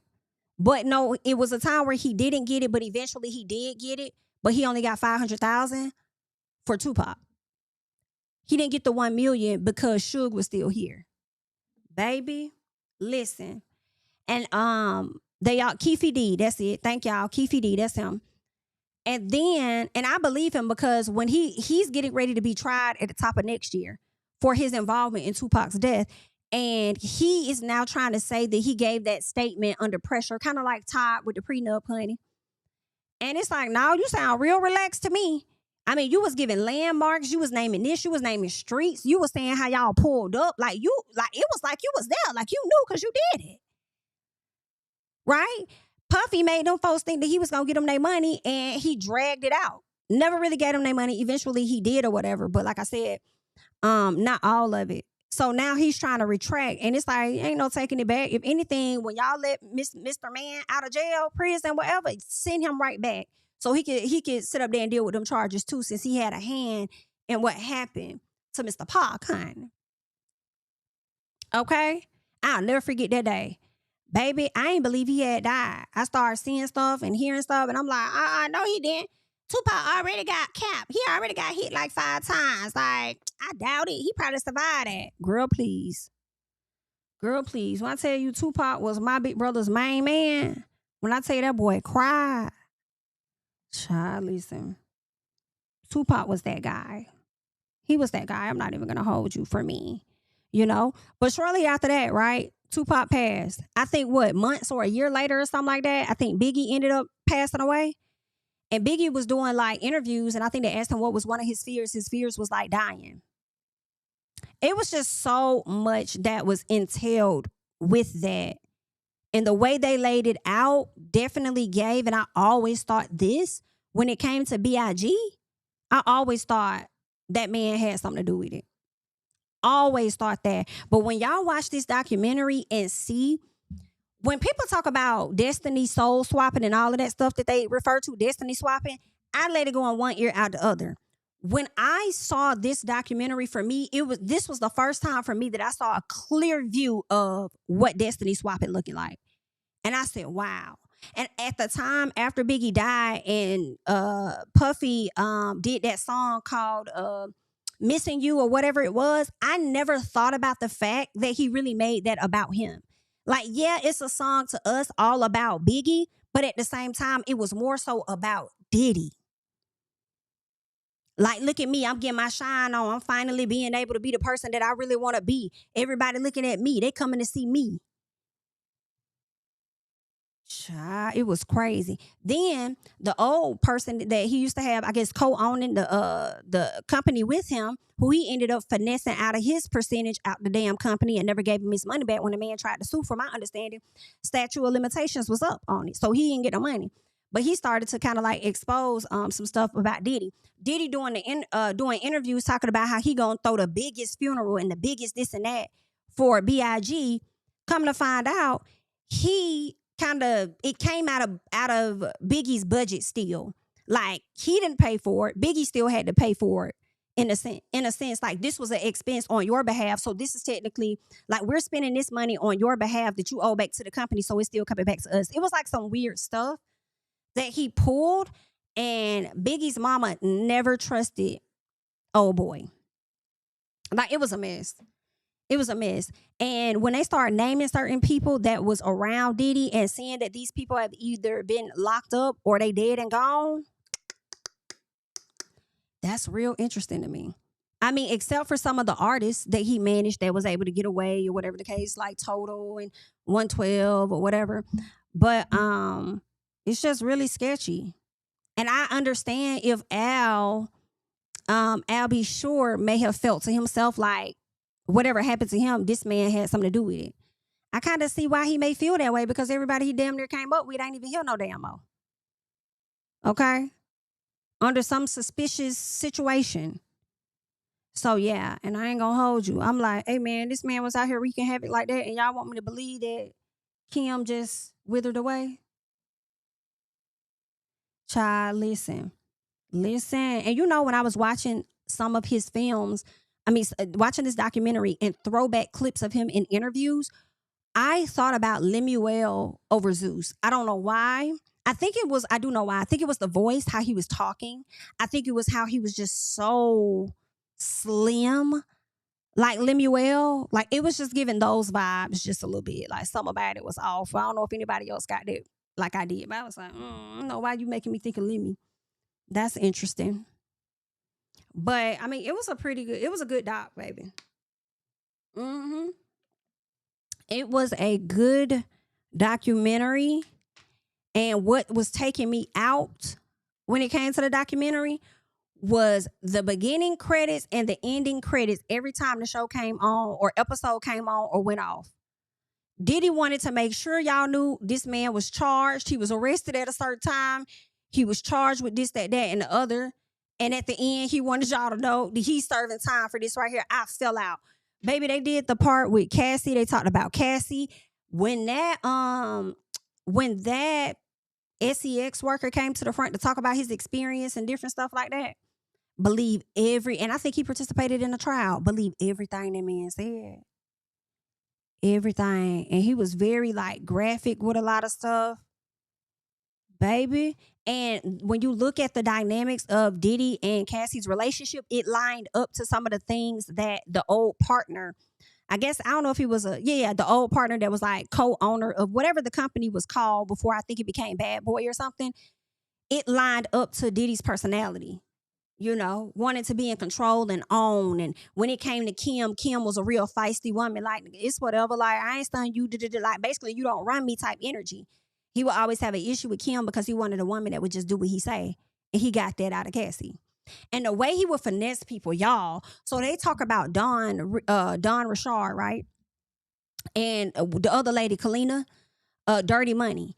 So she does her portion. And she said, my mouth dropped to the floor. My heart dropped down. I couldn't believe that Dawn was coming out telling her side. And when she was telling her side, that, you know, they had a weird dynamic as if she felt like Diddy wanted her. So she tried to play Dawn out in my personal, like Dawn concocted this stuff in her head and she just trying to jump on the train to get some money out of Diddy. Like, that's how she tried to play it up to me.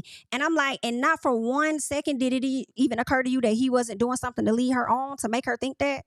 Possibly.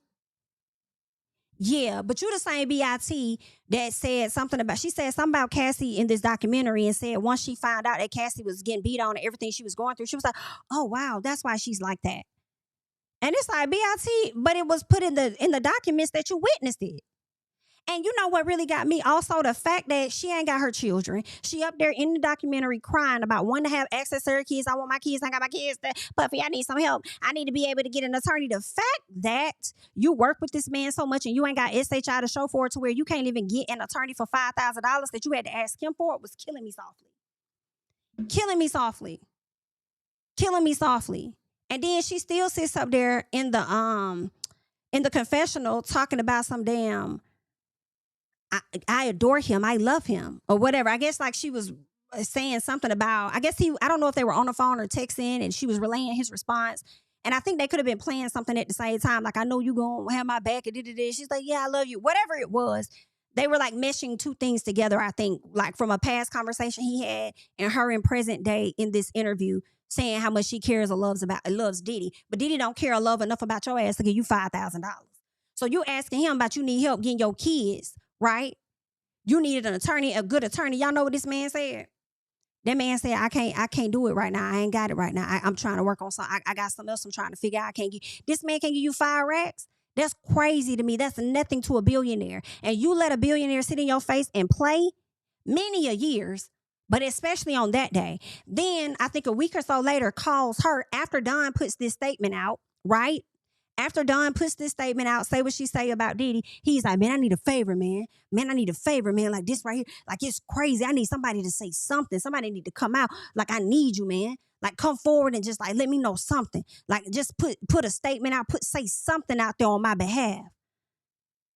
And so I guess she may have sounded hesitant, but she says in the confessional that she told Diddy, you know that's fucked up. You know that's fucked up, right? Because I asked you not too long ago to help me out with my kids and you couldn't do it. Now you need a statement from me. You know that's fucked up. I said, girl, shut the hell up. You ain't say that shit to the man. No, I don't care nothing about editing. Because I feel like if you would have said it, they would have played it. And they didn't. You ain't say that to that man, miss. I love him. You still talking about how you love him and respect Diddy. Now you saying that because you scared. You're terrified. That's why. That's why you ain't coming out saying nothing. Being truthful. But you will play Dawn out. If Dawn had the 5,000, she probably would have helped your ass out faster than Diddy. Meanwhile, when Diddy got arrested at the hotel, what did they find? $9,000. $9,000 in his wallet, but he couldn't give you 5 just like a week or two ago. Yikes. Yikes. But this who you upholding and protecting, you dummy. Feel no ways. Feel no ways about you. Feel no damn ways. The way that man would finesse so many people, the dude shot, what's his name? Lil Rod that did the music with him. Rod came on there, told his story. Diddy was playing on him. This boy had video recording and audio recording. I said, I know that's mother, right? Recording of Diddy, him reaching out to Diddy, asking this man for his money.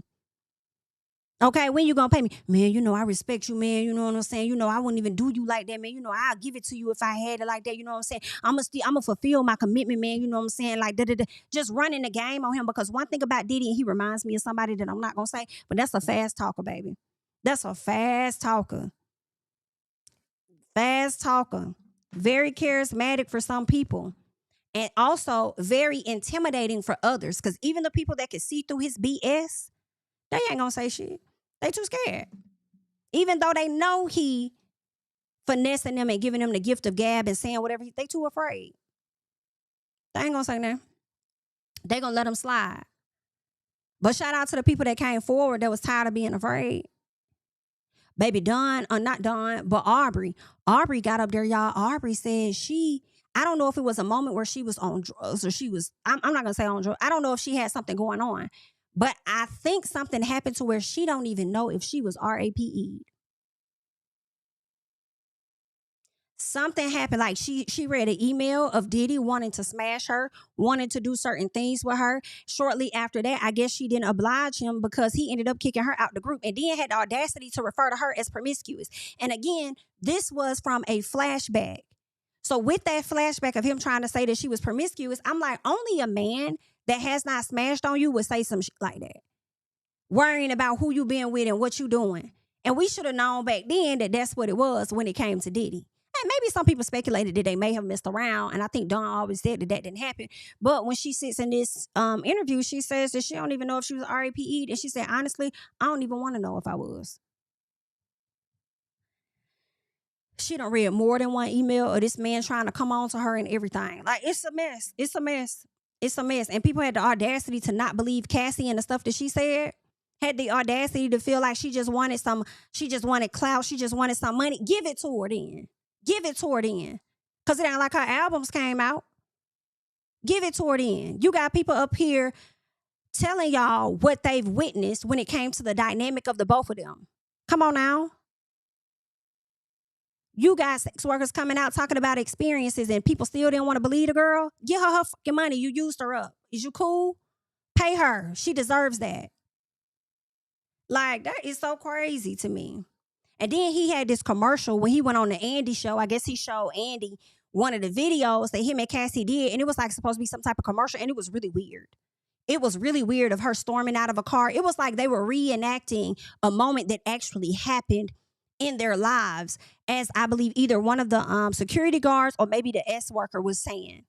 But they getting out the car and she putting him against the wall. He putting her against the wall. It looks like real awkward, like abusive, like, and then they get in the bed and they smash. And it was like really weird. It's supposed to be sexy, but also cringy at the same time. And he tells Andy he's promoting a lifestyle. I said, baby, what lifestyle is that? Who wants that lifestyle? And the crazy thing is, I felt like Diddy used to sit in people's face and he used to tell them what it is, but I think people used to think that he was joking or something. You know, especially when he said in Andy's face, like, that is, you know, that's how I live my life. Like, you know what I'm saying? That's what I do. So it's more so like about selling a lifestyle. And I'm like, hey, bro, you know, he just told you that he gets physical with this girl. And then they fucking fight. Then I'm going to go sell her out over here. Like, hello? But again, I do feel like Andy Cohen. Again, I do feel like he leads with intimidating energy. Child. And then I was like, yo, some of the scenes that were recorded of him, like we got on the phone with Kalina, after he linked up and hugged up on some people on the streets, as soon as he got in the car, hey man, I need some hand sanitizer. Hey man, somebody give me some hand sanitizer. Man, I need that, right? And then he FaceTiming some chick that they didn't say who it was. They just said this was the girlfriend. And he was like, what's up? Yeah, I just deposited $200 million. So I think he said $200 million in the bank. But yeah, look at that and let me know which flight. And I'm just like, why are you recording some of the things that you're saying? Why are you doing, why would you even want this on the video? And I'm like, well, maybe he had, you know, intentions of this stuff being edited out at some point. But this is what I didn't know.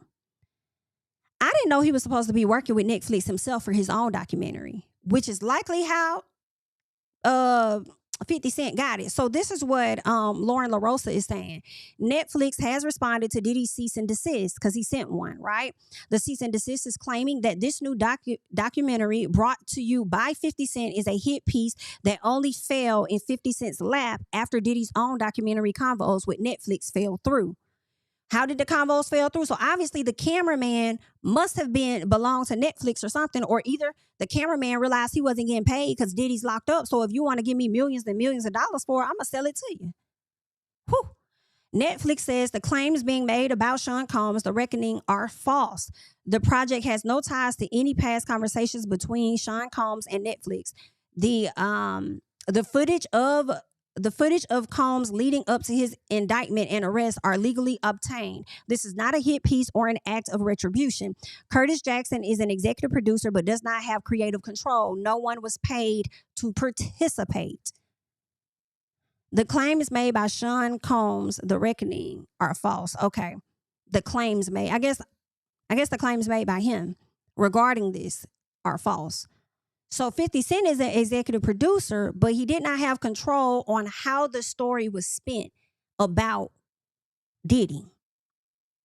Baby, I know he mad as hell. And Kalina, the way he not finna fuck with you no more, even just sitting down, even though you trying to say you love him in this damn interview,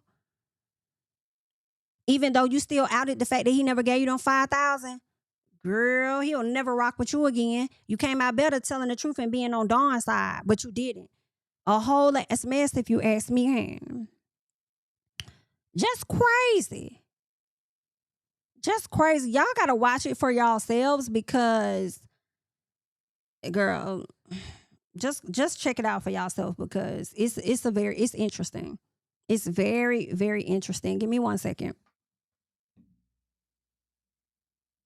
Yes, it is on Netflix for the people asking. It is on Netflix, okay? It is on Netflix for the people asking. All right, y'all. The next thing I want us to get into, and actually I had some images that I wanted to show on the screen. I want us to talk about Tamar Braxton and Funky DIneva, okay? So let me get this one off the screen real quick because I want to show y'all something else. So Tamar and Funky DIneva have been going at it, all right? Ever since Tamar came to the front and Miss Man was sitting over there trying to say that She got her lip busted, all of that. People were faulting Funky for it. Funky didn't like that. She never cleared his name up, but she's tried to hurry up and promote what she had going on. She does an interview with L'Oreal, kind of refers to Funky as a friend and kind of like shaded him in the same sense. Funky responded the other day, clocking her, exposing her, and letting everybody know that she been over here messing with Mendices, baby. Okay? Yandy's quote-unquote fake husband, whatever he is this week or next week, right? So he outed that. Well, Tamar decided to go over there on her Instagram page to slick put fear in Funky.Neva, right? So as y'all can see, let me make sure it's here. Okay, boom. So this is Tamar's page. This came straight from her, where she put up a statement from her attorney, okay? She says, this summer, I poured my heart into Heartbreak Retrograde. Don't care about the project. She says, that's why it's been especially painful to watch a hurtful, completely untrue rumor spread online this week, accusing me of having an inappropriate relationship with my male co-star. She says, let me be clear, this is a lie.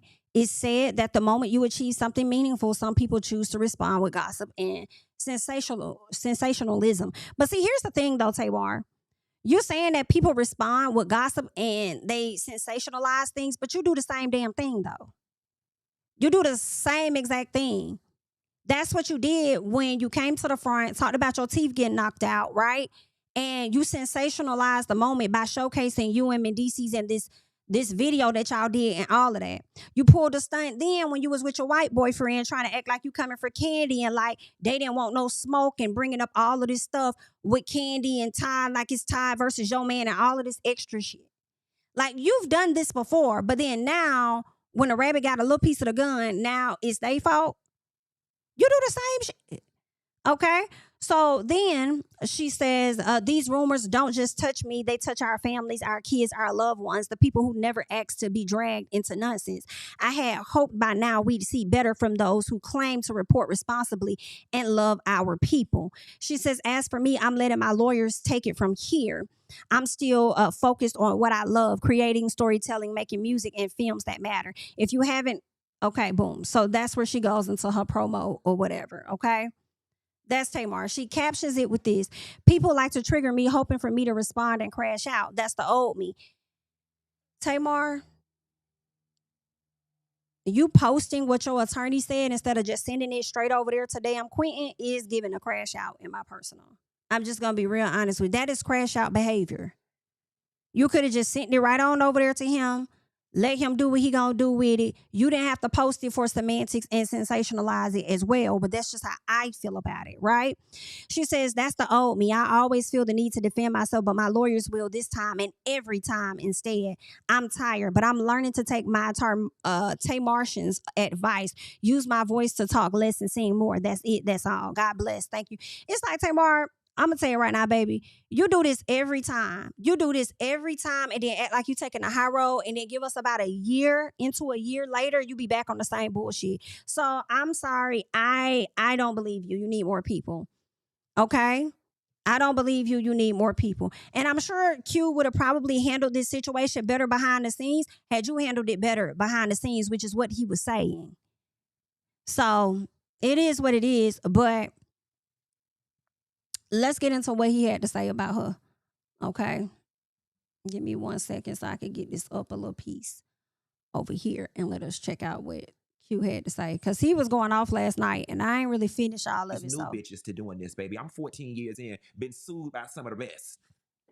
Okay, check my lawsuit record. Stayed in court with Sheree, stayed in court with Chris Stokes, stayed in court with XYZ Company, stayed in court with Music Company. And I'm here to let you know, baby, it's going to take more than a little piece of statement on a lawyer's it's going to take more than a little piece of statement on your lawyer's letterhead claiming rumors about an inappropriate relationship to scare me. Because if that's the term that we're going by, inappropriate relationship, the person is claiming that you had an inappropriate relationship. If that's the thing that we're hanging on to, then baby, you Mr. Walker, you don't even want to waste your time sending me nothing on your fax paper because the relationship was extremely inappropriate. And I knew that this is how you was going to play it. So now we're finna take it all the way back to the very beginning. I knew this was how you was going to play it. And let's be very clear here. If y'all remember when the situation first broke and about the whole mouth stuff, and I said, and the only reason you dropped that video is because, and I said, I ain't going to do it to you. Y'all remember that? I said, and the only reason you dropped that music video real quick like this was because, and I said I ain't even gonna do it. The reason you dropped that music video as quickly as you did is because people had spotted y'all ass, okay? Inappropriate relationship. Well, you tell me, Tamar, if it's appropriate or inappropriate when we're sitting at Roof Chris and he's rubbing in between your thighs, in between your dress. Mr. Walker, her attorney, you let me know if that's appropriate or not appropriate. Because you were sitting there. Let me move over. You were sitting there and he was drinking and talking and he was touching in between your legs, and rightfully so. Now let me give her this. You pushed his hand and was like, stop. But you know that cute little stop that y'all girls do? And he kept leaning in. He kept leaning in and whispering. And he would rub in between her legs again. And she would push his hands off again. Real cute, like real 16-year-old. Like, let me know if that's appropriate or inappropriate as a male co-star. And I'm going to tell you something. I just thought about something, and I thought about this in the very beginning. I'm the fool in this situation. I am the biggest fool in this situation because now it's all making sense. I'll never forget calling my best friend Quisha. And I said, you know, XYZ is going on, and I can't understand for the life of me why Tamar is doing this in front of me. I remember saying it. I remember saying, you know, me and her are just getting to know each other, and She wanted got you to this talk stuff about going it? on with Mendices, and she know I'm a YouTuber, and she know I'm a blogger, and I'm curious to know if she's doing all of this because she want me to go tell it. Woo! You know what I'm saying? And now, Listen, that's not out of bounds. That's not out of bounds. That's not out of bounds.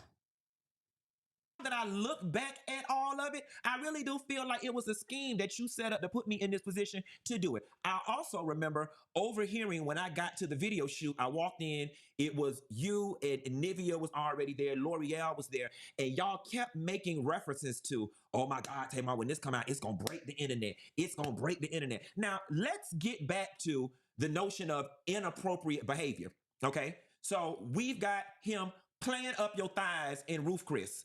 I don't know if that's inappropriate or not. We're going to have to let Mr. Walker or the rest of the lawyer, or I'm going to have to call Annalise Keating and let her decide. I will say this. The simple fact that when we would leave the Four Seasons and when we got to V12 and when we would leave Roof Chris, the fact that when we was at Four Seasons, you and him bent around that corner because them girls was out there that saw y'all, and that softly made the blogs.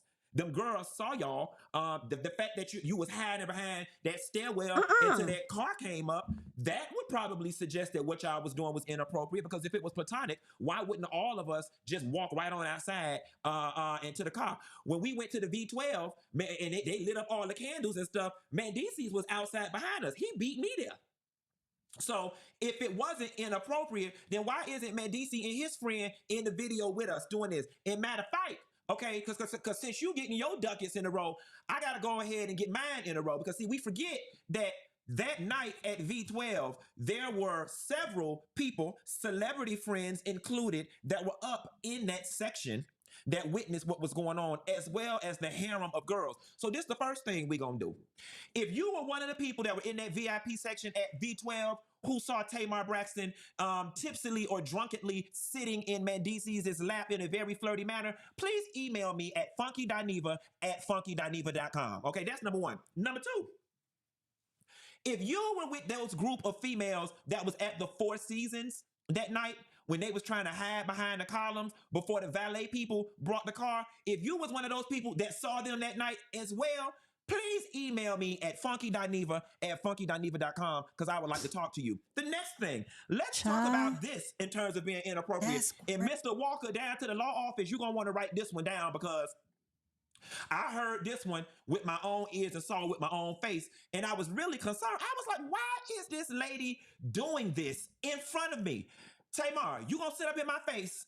You gonna sit up in my face with your three faces and tell me that you and Mendices did not have a conversation at that table in Roof Chris about him putting out a statement about him and Yandy not being together no more?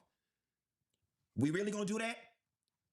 And he said he did a version of the letter on Chat GPT. And then you started laughing back and was like, no, you got to go back and rewrite it to kind of make it sound like it's you. We going to say that didn't happen? We going to say that didn't happen? We going to sit up here and say, after he was digging in between your thighs at that Roof Chris, and he got up and went to the bathroom, that the conversation was, Y'all, I can't. He just my friend. He just my friend. I can't. I mean, and then I said, Tamar, ain't he married? He ain't married.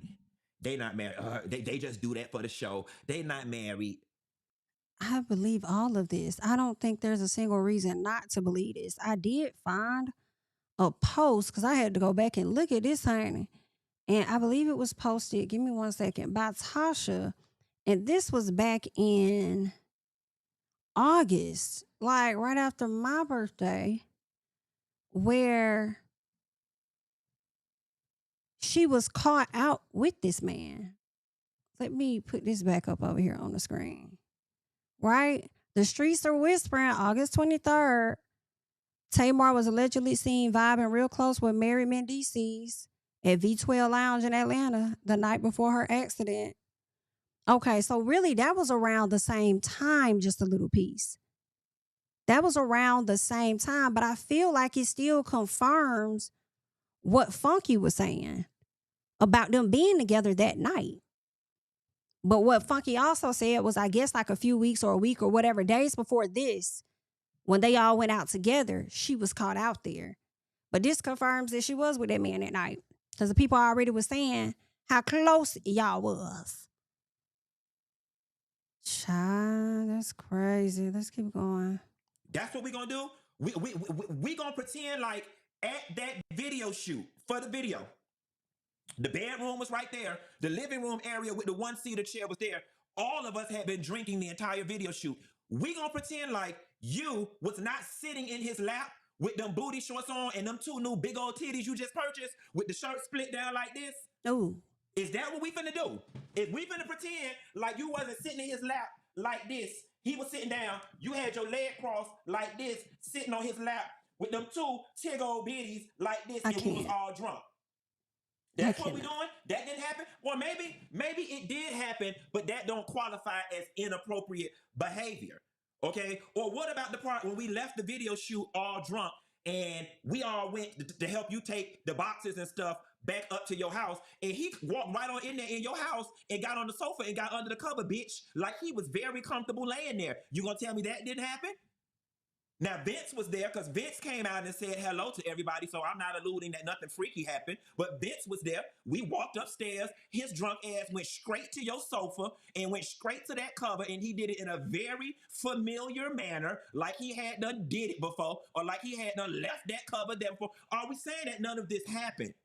Or are we just saying it's appropriate? Ooh. I'm just trying to figure out what the basis is of the legal facsimile that you don't put out on the internet and what your lawyer people supposed to be calling to talk to me about.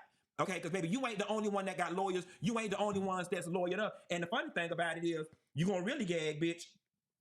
Because you ain't the only one that got lawyers on the line. One of your favorite lawyers reached out to me this morning. The white one you used to fuck, bitch. Okay? I got them all on the line, baby. Everybody is on the line. I got a whole harem of black females that hate your ass that's attorneys in my inbox ready to go. Not to mention the ones I keep on my own. So I'm trying to decide who I'ma hire. I might just hire all of them, starting with the white man who you used to give all your loving to, and let him handle it, since he knows your ass inside and out. What you want to do?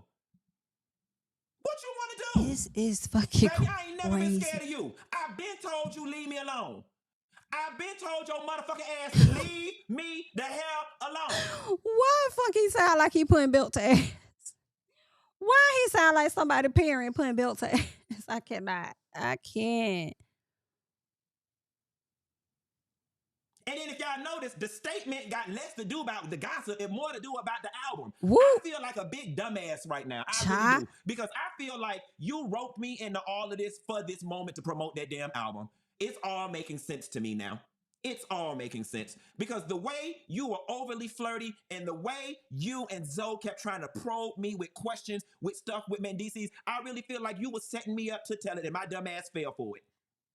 My dumb ass fell for it. But bitch, since I'm falling on the ground and I can't get up, bitch, we telling it all. Sure did. And you left out the V12, left out of there, got in that black car, sat all in his lap, and y'all was kissing all up to 75, 85 until we got back to your house. You gonna tell me that didn't happen? You gonna, if it's a video shoot and he a co-star, then the relationship should have been on the set, and that's it. We hung out on 3 separate occasions where it's just supposed to be me, you, and maybe Zoe and the makeup people, and here comes Mendeezies. And here y'all come sneagling and giggling in the corners. And sneaking in and out the restaurants. And him touching on you. That's so messy. And y'all having lovey-dovey, flirty conversation. That is so messy. And I know we own the dragging of Tamar, rightfully so, but like, DC's needed too. Now, I don't know if him and Yandy could potentially be separated at this time or whatever they got going on, but it's like for you to do that with another high-profile person, knowing everybody is already speculating that you've been cheating on Yandy and all this stuff, like, come on. And then it's no shade, but it's like, and then Tamar, who I would think would expose you at some point, if need be, if you piss her off enough. Child, but then maybe not, because she's trying to save her image now, so she probably wouldn't in an effort to save her image, right? Yeah, that's JR, the ex-husband, the white guy, from NOLA. That's crazy. You finna really sit up here and tell me I didn't see this with my own 2 eyes? Mr. Walker, he deposed to me. Mr. Walker, anytime you ready to depose me, come on. Mr. Walker, you're going to need to go down to the 4 Seasons. You're going to need to go down to I'm going to help you, Mr. Walker. You need to go down to the 4 Seasons and ask them to delete the video footage from the night when Tamar had on the blue denim dress that had the puffy shoulders and the skirt here. Because that's the night all those girls saw her at ballet and her and DC's trying to hide behind that column. I'm going to help your case, Mr. Walker. Matter of fact, I might pull my credit card statement and let you know exactly which date it was. The dress was blue on that day. The dress was army fatigue green on the day we was down to the roof, Chris, and he was rubbing in between her thighs, and she was talking about, stop. Okay, girl, don't play with me. Don't play with me. And Mr. Walker, I hate that this lady done went and got you involved in this mess, because all it's gonna be is a big old case of he said, she said, and I'm not backing down. You can't tell me what I didn't see and what I didn't hear. You cannot tell me what I did not see and what I did not hear. You old call the law ass bitch. Everything they say about your ass is true. You don't went up and stirred up all this motherfucking confusion, all because you wanted sympathy, going around lying, talking about the top of your damn mouth done fell out. Do you see how one little cry for attention on the internet has turned into all of this? When all you had to do was take your pie-faced ass on L'Oreal podcast, all you had to say was, I hung out with some friends that night. When I got home, I went through my normal routine. I passed out. Instead, you wanted to be shady. I went to a friend's party. I threw a friend a party. Yes, bitch, I'm mad because you're lying.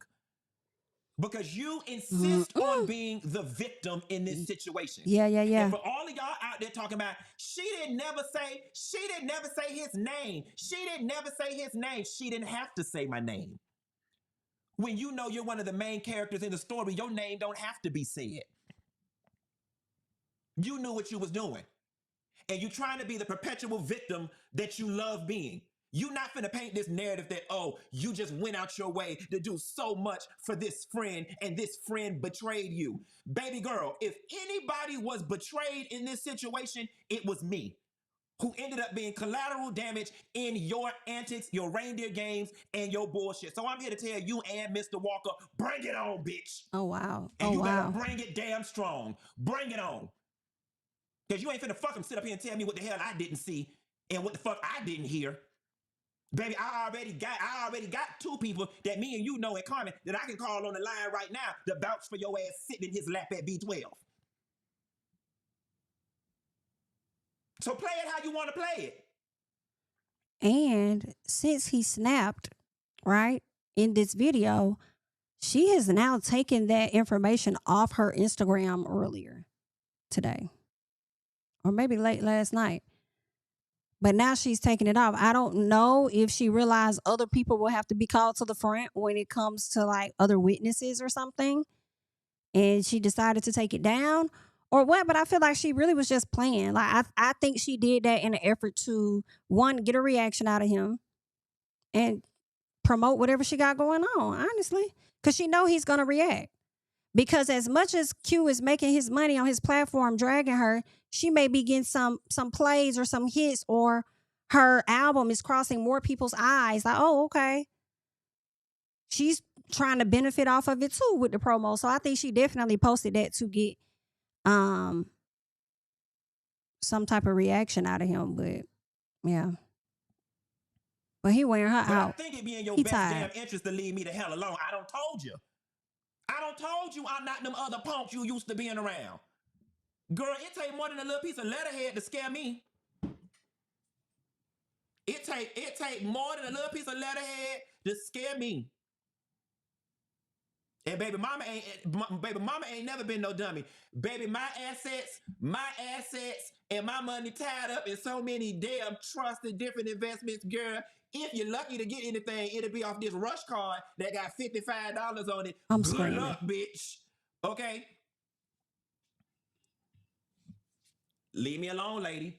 And you know what? You're right. It is unfortunate that other people's families and whatnot get affected by this situation. I hate whatever this may have caused for Yandy and her family, because Yandy already catching all types of hell down to the love and hip hop, so on and so forth. And I feel bad about it. But on the flip side of things, Yandy, I want to apologize to you if you getting caught up in this. But at the very end of the day, Yandy, it also ain't my responsibility to protect you. It's your man's own. And he ain't never lied about that. He ain't never lied about that. Okay? Now I understand some people may feel like, well, child, you know Yandy's a little shady for you to be around that lady and knowing that this and this is going on. But also Yandy's the same woman that was down there on damn Love and the Hip Hop talking about something. Don't cry, dry your eyes. It was me. Didn't she say that? Dry your eyes. What she say? Don't cry, it was me. I sent them messages. Yandy has also played in people's face with the BS, trying to protect Mendices and whatever they got going on, acting like she's been privy to everything, and then came around and tried to blame it on the public. When she got outside, once he found out she was in his DMs and he didn't know, and she blamed everybody else for trying to take her family down. Know that Zigga is taking that damn family down through there. Okay? And then he gonna go over here and sue it with another person that's very popular. So yeah, he definitely owes you a whole goddamn lot. He ain't never lied about that. It's not my job to protect you. Okay? That man need to protect you like you was over there protecting his ass, downplaying the bullshit. All right? That's all that is. Child. Okay, let that be perfectly clear. Yandy, I don't have nothing against you. All the children that's involved, all the families involved. I hate that children and families is involved. Don't nobody want defects involved in this shit like this, but it ain't my job to protect nobody's children or their damn family. It's Tamar's job to protect her children and her family, and it's Mendice's job to protect his children and her family. And it would have been her job. It would have been her best job. The best job she ever would have did had she left me the fuck alone. The best job would have been if she would have went ahead and cleared up the matter at hand. Soon as she put out, my teeth done fell out, this and that, I almost died. If you could make that many words, you also can say, Funky DIneva had nothing to do with last night. That's all you had to say, but you never cleared it up. So nobody kid would have to be involved. And if your damn face was cracked down to the ground and you cared that much about your child and my personal, you would have never put that shit on social media anyway for your child to be running around there being concerned about, Mama, what happened? Oh my God, are you okay? Stressing your damn child out over a fucking game is what is given to me, okay? That's what it seemed to me, because you healed up a little too fast, love. Okay? I don't know, girl, but I'm just saying.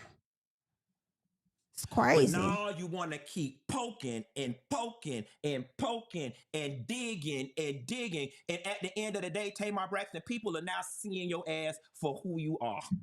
Okay? You home wrecking whore. All right? Allegedly. That's why Michael Malden's wife was finna whoop your ass. Allegedly.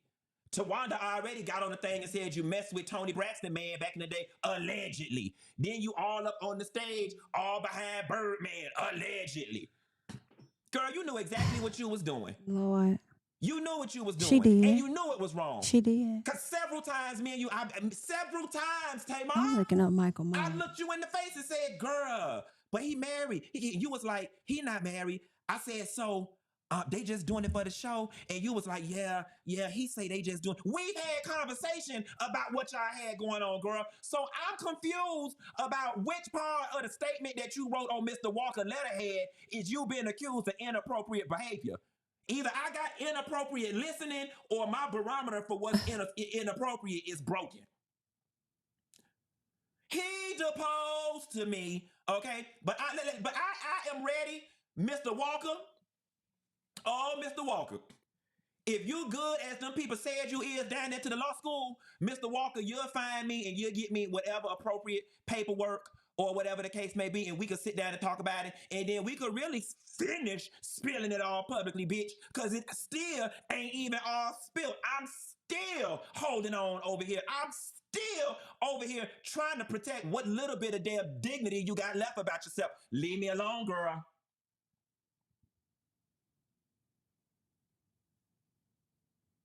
You think all them damn people in that room when you was sitting on that man's lap and it ain't no pictures?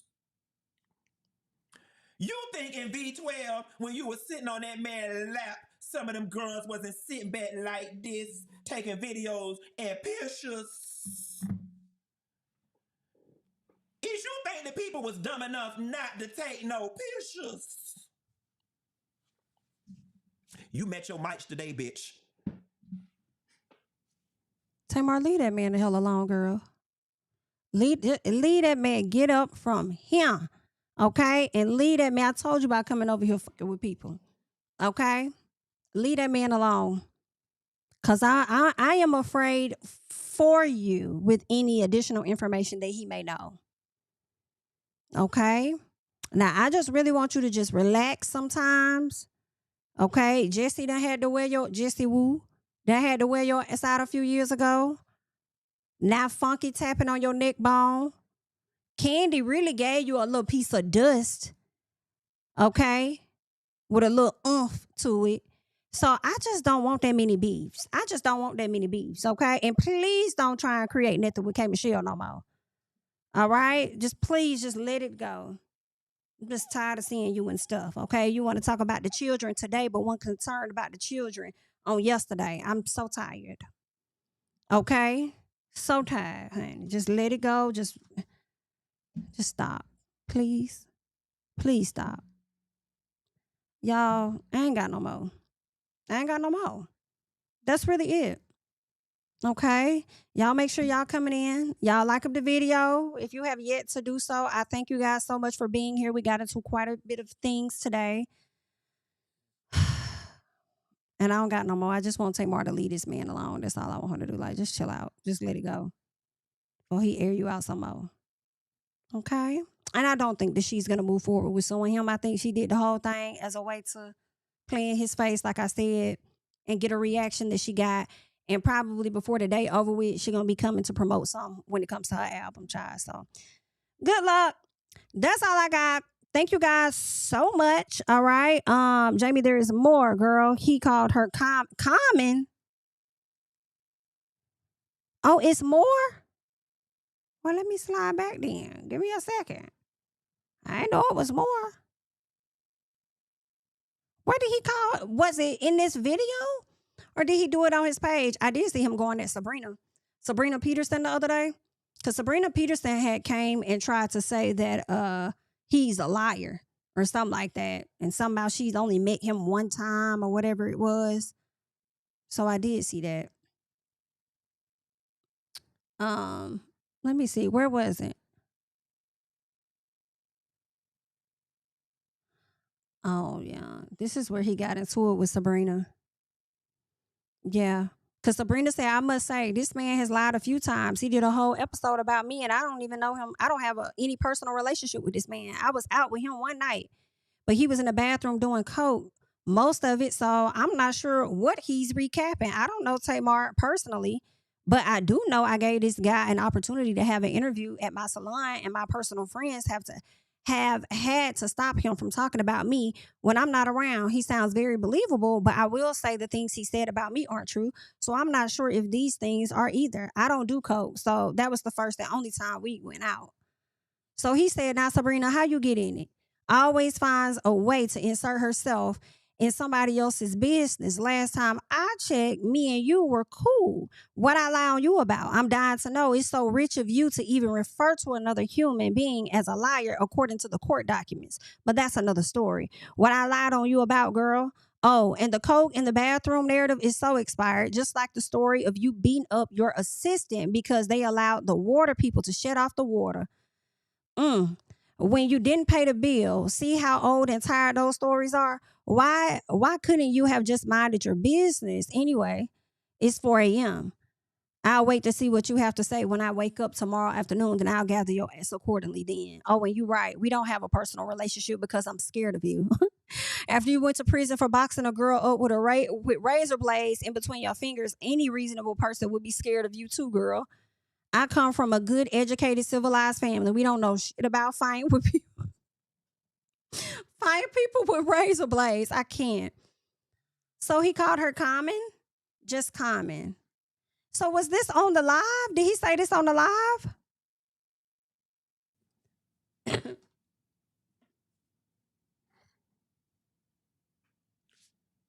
Leave me alone. Mr. Walker, don't you send no shit around here to my house. Now, I done damn told you.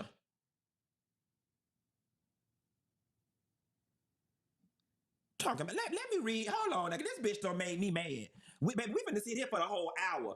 This bitch don't say,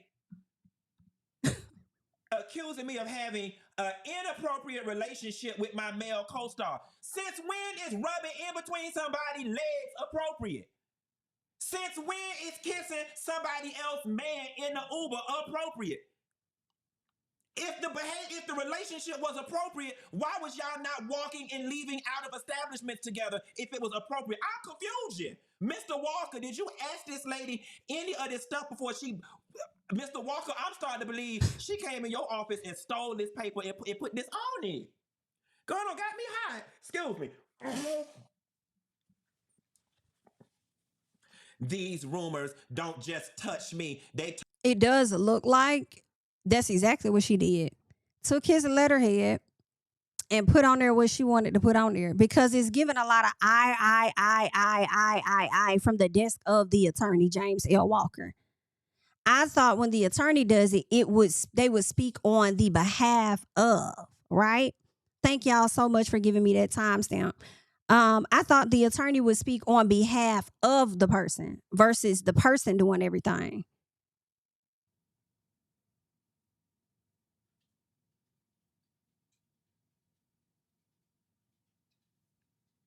I would be somewhere clawing my mattress if I was supposed to be as big of a star as you are, and you down here playing around with common stuff.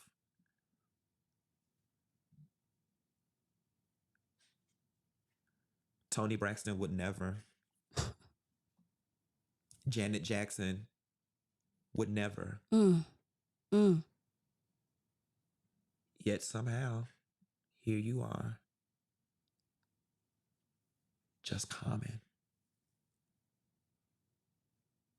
Just an everyday, common bitch from Baltimore who happens to be able to know how to sing. Ooh. Who nobody believes. Who everybody thinks is crazy. Who everybody knows is either bipolar or has some type of personality disorder. Just common.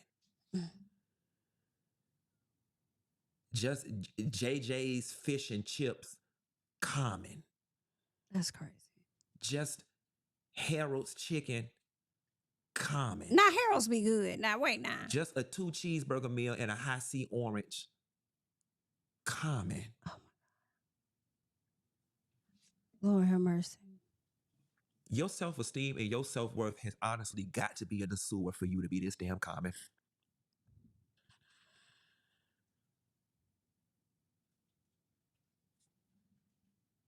Look at what you're enthralled in right now. Supposed to be mega superstar selling out stages. You into it with just little old me, just sitting in my very common house with my common cameras, with my common commentary, with my extra regular common self. Yeah. And you right here with me.